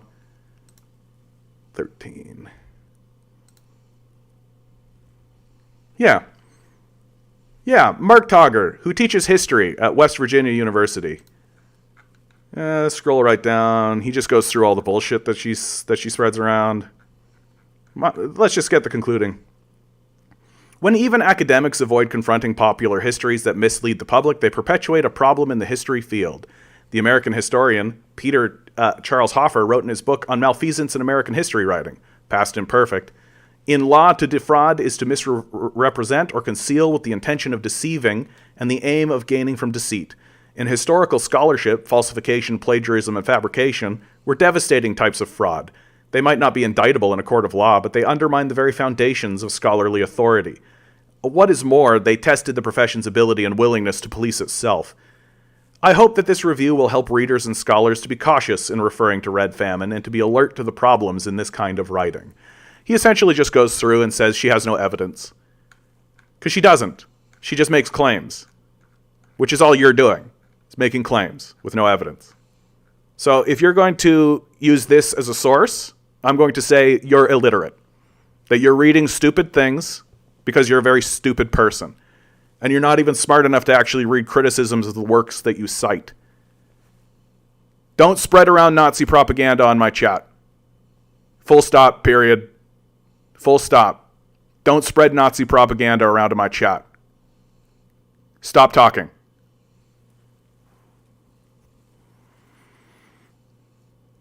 So T-Rex, I should let you know, I consider myself a theist. I don't consider myself a Christian or a Muslim or anything, right? But I do consider myself a theist. So if you want to say, like, God bless you, brother, and all that kind of stuff, baked potato, good to see you. Bread cultist, always a pleasure. Like, I call myself a theist because I have my own rationale and my own reason. I tend to draw the line on world religions when they start to say, I know what the one true God is. Probably not. Right? Probably not. Like, I respect if you're like, there's a force called God, and we can have a big discussion about the nature of theism and all that kind of stuff. It's actually one of my favorite things to talk about on the stream, is the nature of reality and theism and all of that kind of stuff.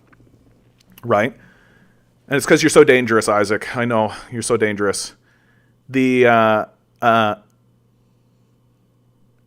like, what the Muslims and the Jews and the Christians and the Confucianists and the Buddhists and the Hindus and all these guys and like the pantheists and all of them, they're all just attempting to discuss a subject that is extremely difficult to discuss. And they all have their own lens of how to do it. And if any one of them were to stand up and say, this book that was written in this location in this period of time has captured the full essence of the creator, I'd just be like, probably not, bro. Like, for real, like, probably not. And to me, my advice to anyone who wants to engage in the subject of theology is to stop thinking about the subject from the position of, does God exist? Because there's a lot of traps that exist there that I think the new atheists have really fallen for the most part. And the modern theists, who are mainly frauds, that's the Christian right, or cowards, that's the Christian left, get really bogged down in that conversation. I think the better question to ask yourself and the thing to contemplate is to ask yourself the question, is the universe alive? Is creation alive? Does it have its own consciousness? Do we live in a living organism or not? That's a more interesting question that cuts through a lot of the bullshit. You can't imagine or contemplate God as an external force that lives in the clouds if you're contemplating the idea of the universe that you live in and that subsists and lives through you as alive or not. So it kills a lot of the dumb shit that happens in the conversation. And cuts into something that matters a lot more, right? Do you live in a living entity or not? Are you connected to your brothers and sisters through the energy that persists around you, or are you your own entity and nothing else matters? When you dig holes into the earth, are you digging into a living organism or not? Like, but I can only conceptualize God as an old white man, John. Yeah, try not to. Yeah, try not to, right? It's very common that we do that, but that's us. The best part I like about your show is when people come to the chat claiming they know the propaganda they have been fed. I don't think I understand your comment, Isaac, sorry. Claiming they know the propaganda they have been fed.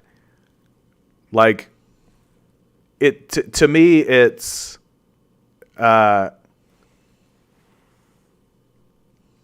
Yeah, I don't care if Red Famine by Anne Applebaum is highly regarded by the fascists. So the fascists hold up a book and say, hey, the fascists said this. We believe in fascism, and here's our fascist book that says these fascist things. Doesn't make any less fraudulent. Like, who cares if a bunch of fascists think so? Like, get a grip. So a person just stands up in front of you and says a whole bunch of bullshit. And then a real academic who comes out of academia says, this is all bullshit. And you go, whoa, that's a strong opinion, pointing out the obvious bullshit that's put in front of me. Wow, she just said a story once upon a time, and you just believed it. We here at the Canadian Commie do not just uncritically believe nonsense. We require evidence. Anne Applebaum does not provide evidence. She is a swindler, a huckster, a propagandist, full of total shit. And it's obvious that she's full of total shit. There are academics who have literally sat down and gone through her work and in painstaking detail told you how she's full of shit. And now you're coming into my chat telling me that her shit don't stink. Tough shit. Get lost.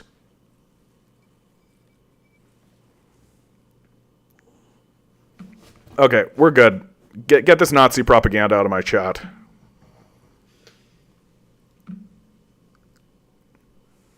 Get this fucking loser Nazi propaganda out of my chat. Don't uncritically believe fairy tales. Maybe have an iota of skepticism. Don't just read a book that says, "Oh, they did a famine on purpose," and not actually look into critical sources. Like, a Wikipedia page had a criticism. Go find it. They are easy to find if you're not a fucking dumbass dimwit. Like, Jesus fucking Christ. People just want it to be true. That's all. They just want to believe that, yeah, the communists were just as bad as us. They were just as bad as us.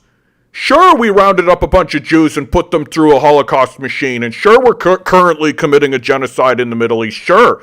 But the communists were just as bad as we are. And we think so because we said so. What? There's no evidence whatsoever, and every time anybody stands up and says that there is, they're a total liar? That's just propaganda. Get the fuck out of here. Jesus Christ.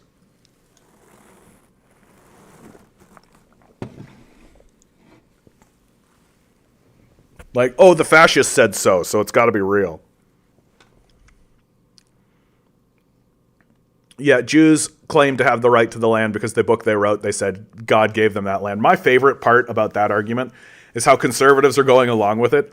Conservatives are literally like, slavery happened so long ago. It was just your grandfather that was a slave. Yeah, forget about it. 3,000 years ago, the Jews lived here. They have a legitimate claim to this land. It's my favorite. I just think it's just the best. Bread Cultist said, earlier today I saw someone claiming that Soviet soldiers... I don't know if I want to read this comment, my man. Earlier today I saw someone claiming that Soviet soldiers did some nasty stuff to Nazi death camp survivors, and they attached an image of some woman in a camp in Nazi-occupied Croatia. Yet even Soviet soldiers never entered Croatia and Yugoslavia, liberated itself during the war. Yeah. They just need it to be the case. Like, this is the thing about these fascists, right? They need people to believe that communism was just as bad as they are, right? Sure, we're committing a genocide in the Middle East. Sure, we commit famines like the Bengali famine. Sure, we enacted World War II. Sure, we dropped nuclear bombs on people. But the Soviets were just as bad. The communists are just as bad. So you there's no point siding with them because they're just as bad as we are. Nope. Like, no, they're not. Not even close. Not even remotely close. That the capitalists are responsible for the atrocities of World War II. The capitalists are responsible for the nuclear bombing of Hiroshima and Nagasaki. That the capitalists are responsible for the atrocity of carpet bombing Laos, Cambodia, Vietnam, North Korea. That the capitalists are responsible for the invasion of the Middle East, the destruction of Iraq, the destruction of Libya, the destruction of Afghanistan. That the capitalists are responsible for the genocide going on right now in Gaza. That the capitalists are responsible for the genocide in Yemen. That the capitalists are responsible for all of this. And what have the communists been doing the whole time? Building up their own productive forces. That's what they've been doing the whole time, right? That in World War II, the Nazis murdered 25 million communists. The first concentration camps were communist concentration camps. And then these dim-witted idiots have the absolute audacity to come in here and pretend as though there was an intentional famine they have no evidence for, citing books that lie to you about it. Like, these people are frauds. They are liars. They are psychopaths. And we just uncritically read their shit and go, yeah, that's true. The psychopath said so. Right here. Yeah. Footnote. Go to the footnote. This is total bullshit. Oh. They just say things. Stop being so fucking gullible.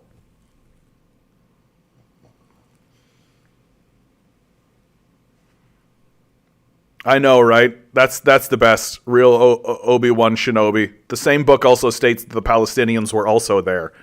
Right? But it was God's will, right? The Israelites were allowed to go in there and fuck them up because God said so.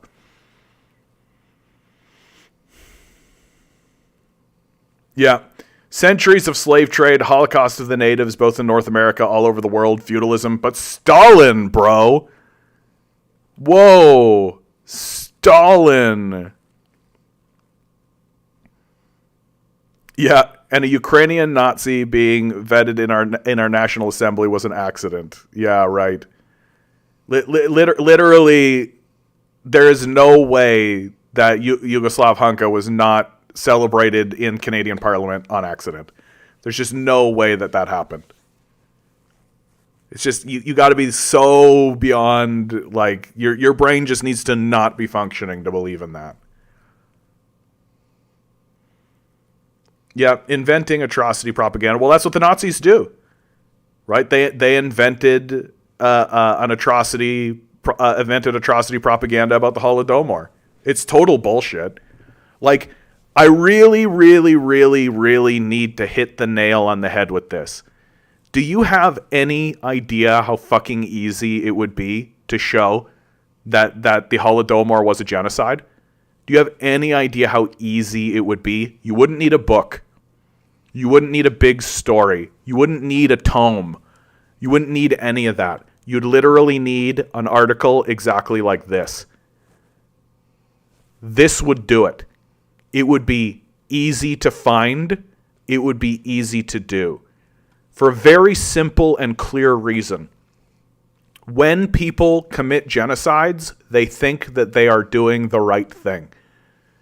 That the moronic idea of a secret genocide is the idea that a people are committing to ethnically cleansing another group while simultaneously understanding that what they're doing is wrong and so it must be done clandestinely. That is not how it works even a little bit, and to believe otherwise is stupid.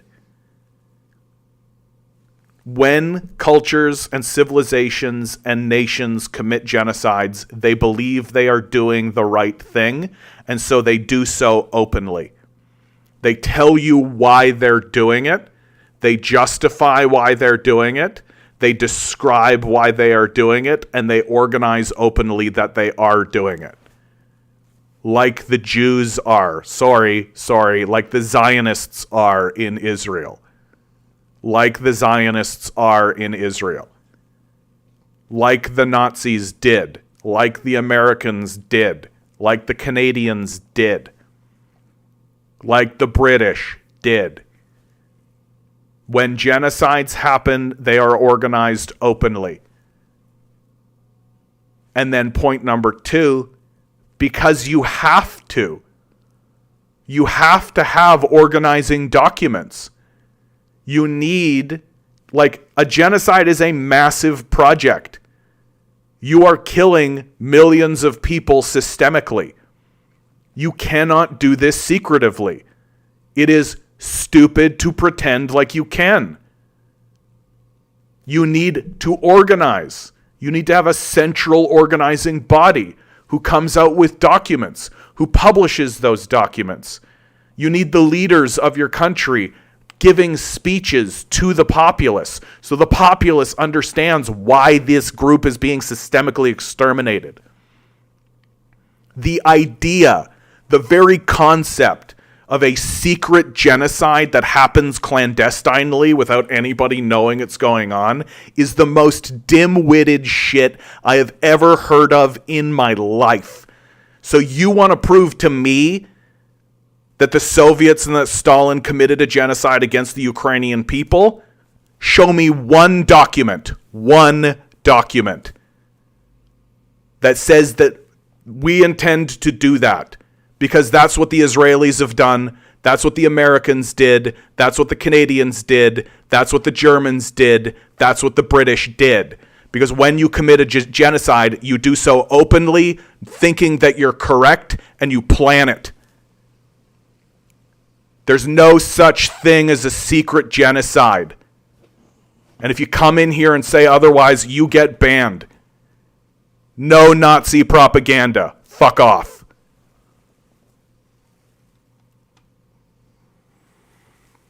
Like,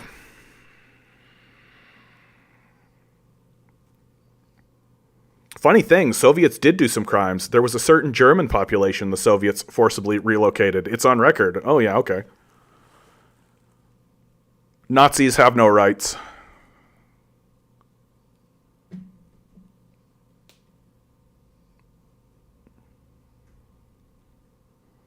When the Spaniards killed off the Native Americans, they were open about it, yeah. So this argument, Slurp Crafty, the Soviets were just stupid and promoted bad central planners, which led to famine. That's a very Western chauvinist perspective, but it's more accurate. It's not a claim of a genocide, at least. It's just a claim of incompetence. I counter by saying, can you imagine what capitalists would have done with a famine? They would have jacked the price of food, right? They would have profiteered off of the suffering of the people experiencing the famine. They would have shrugged and said, "Oh well, you can't. That's just the free market deciding," right? Look, the communists were very open. You can find the documents. The communists were very open when it came to criticizing themselves about that famine, right? Like, they themselves acknowledged that they made mistakes. But what you're doing is basically backseat quarterbacking, as if you would do any better, or as if any capitalist nation would do any better. The capitalists would profiteer off of the suffering of the Ukrainians that were dying. That's what they would do. And how do I know that's true? Because that's what they're doing right now. Like, yeah, why is it still necessary to defend the Soviet Union if it no longer exists? Teves, I think that ties into the idea that people say that communism fails every time it's been tried, which is obviously false, right? That we have very clear examples of it succeeding. The Soviet Union was a universal success, like across the board. That what happened to the Soviet Union is that the project was abandoned in favor of a project of appeasement to the West in order to prevent another bloodletting. Right? World War II murdered 25 million Russian citizens. Right? People pretend as though the Soviet Union collapsed, that it was an economic collapse, that the pressure and the internal contradictions of communism failed and it collapsed. When the reality is that the leadership of the Soviet Union and the leaders of Russia turned to the West, saw that it was organizing a defensive alliance, which included the former Nazi nation of Germany, using a symbol that looks pretty Nazi-esque, and thought to themselves, we don't want to lose another 25 million citizens. We don't want another war. So what we're going to do is we're going to follow a strategy of appeasement, right? And this is just us defending the history and the legacy, because communists believe in historical materialism. They believe in historical materialism, right? Historical material dialectics. That if you don't know your history, then you don't know anything. You can see that happening in the genocide happening here. That if you believe history started on October 7th, then you can say, oh, Israel's just defending itself. But if you know the history, you know that, no, Israel is the occupier. That they went into Palestine and they have been occupying Palestine. And they are now ethnically cleansing Palestine. That's what's actually happening. So if you don't know your history, you don't know everything. Oh, yeah, because I love this argument. Teve says, well, the Soviets never achieved communism, so it wasn't 100% a success, right? Because if it's not perfect, right? Like if it needs to just be wildly successful, literally taking an agrarian feudal population, turning it into an industrial superpower, first people into space, right? First people into space, reducing poverty, reducing homelessness, creating a middle class, free healthcare, free education, literally defeated the most terrifying military the capitalists have ever fielded in the Nazis. But yeah, they were a total failure because they didn't 100% achieve communism. Right, got it. I don't take that seriously at all. The only purposefully clandestine systemic killings I can think of happened in my country, says Ranger Gonzalez, and the people responsible for it were still able to be proven guilty in a court of law with a mountain of evidence, even going to the lengths of hiding all evidence and killing witnesses. And that was only 30,000. Imagine millions. Yeah, because you have documents. Like, you can't kill even 30,000 people without fucking planning it. Like, it's just shocking to me that people are this dim-witted.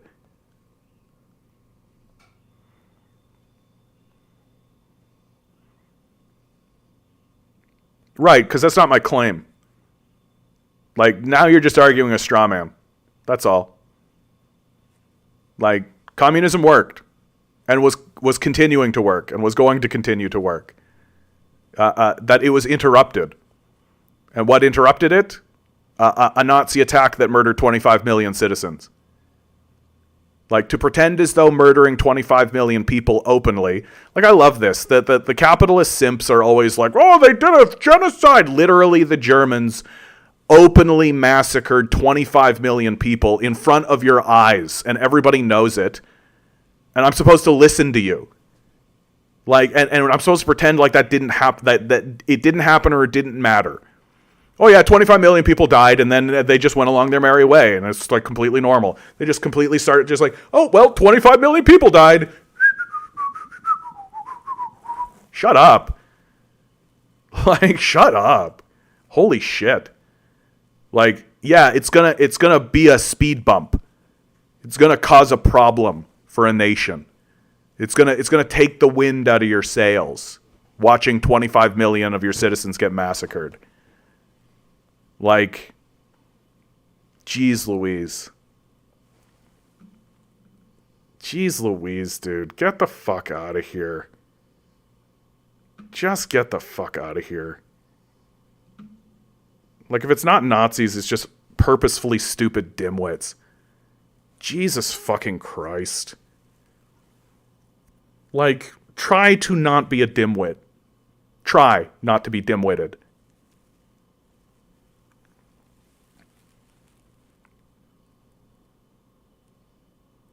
Why was Teves01 banned?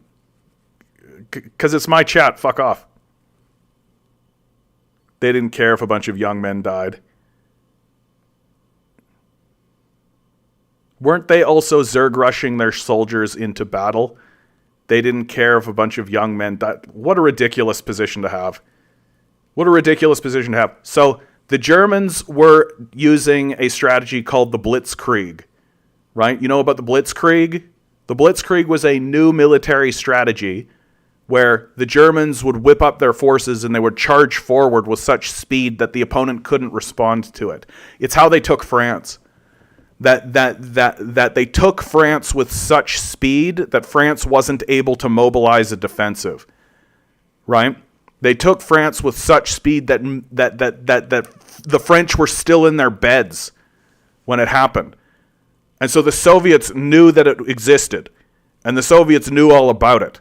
They knew all about the Blitzkrieg. And how it organized and how it came into being and how it happened. Well, how do you defeat that? How do you defeat the Blitzkrieg?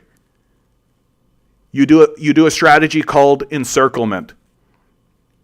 Right? You don't let the Blitzkrieg form up. Because the point of the Blitzkrieg and the goal of the Blitzkrieg is to push through the enemy line with such speed and force that they can't stop your forward momentum until you're in their city. And the goal of the Nazis, 100% of the time during that fight, was to push through with a Blitzkrieg and take Moscow. That was always the strategy, was to take cities and take objectives, and they did it a couple of times. No, it's not St. Petersburg. That's going to kill me. The Nazis rolled in on a blitzkrieg into Russian cities and burned them to the ground. And so the Russians created a strategy of encirclement. And then we here in the West have the absolute tenacity or temerity to say, oh, but at what cost? At what cost? What do you think the cost would have been if the Germans had rolled through Russia? You think the Germans would have rolled through Russia and been like nice to these people? No. So was it a brutal grinding strategy? Yeah, of course it was. It was a brutal grinding war. But for the Russians, the stakes were existential and couldn't have been higher. Could not have been any higher. And the strategy worked. The strategy was completely successful. It prevented the blitzkrieg.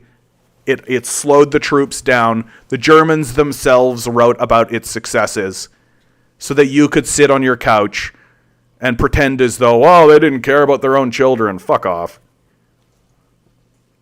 Yeah, Stalingrad, that was the one. Thank you, my man. That's the one.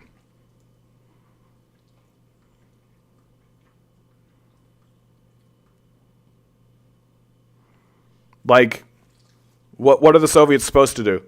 Watch their country get taken over by Nazis, I guess. Like, yeah, human wave tactics, just a Nazi myth invented after the war. Yeah. No, you somehow gotta pretend like the Soviets didn't legitimately win. You gotta come up with some excuse that they didn't actually have a strategy, that it was just Zerg rush with large numbers. Or, crazy thought, they were actually military tacticians that defeated their enemy. And they defeated their enemy by understanding how their enemy formed up and understood what the threats were, understood what the blitzkrieg was, understood how to defeat it. And they did. They did defeat it. The Soviets defeated the capitalists in World War II. Communists defeated capitalists in World War II. That's what actually happened.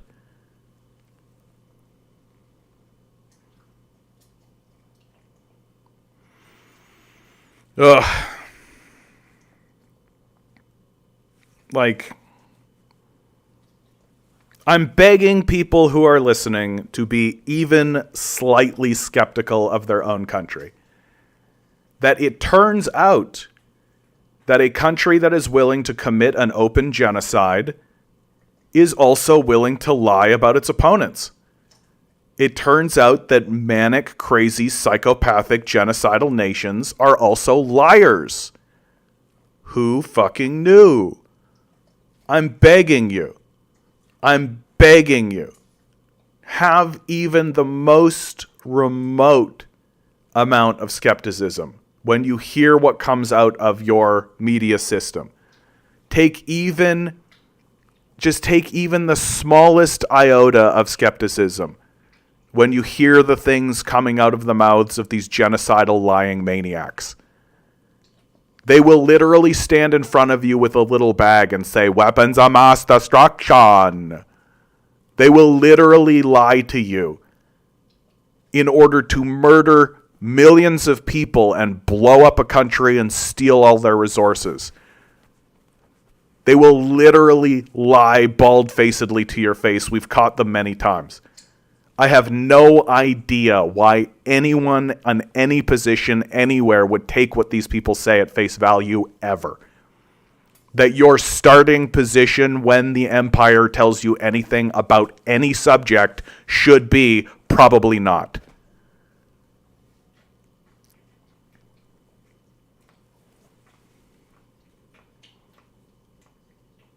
I think I'm going to end it right here. Always remember, guys, each and every one of you is a quantum being walking around in quantum energy. These billionaires are spending hundreds of billions of dollars in the hopes you'll never realize it. You'll just stay the good little commodity they need you to be. Revolt. Rebel. Repent. Good luck. We're going to need it.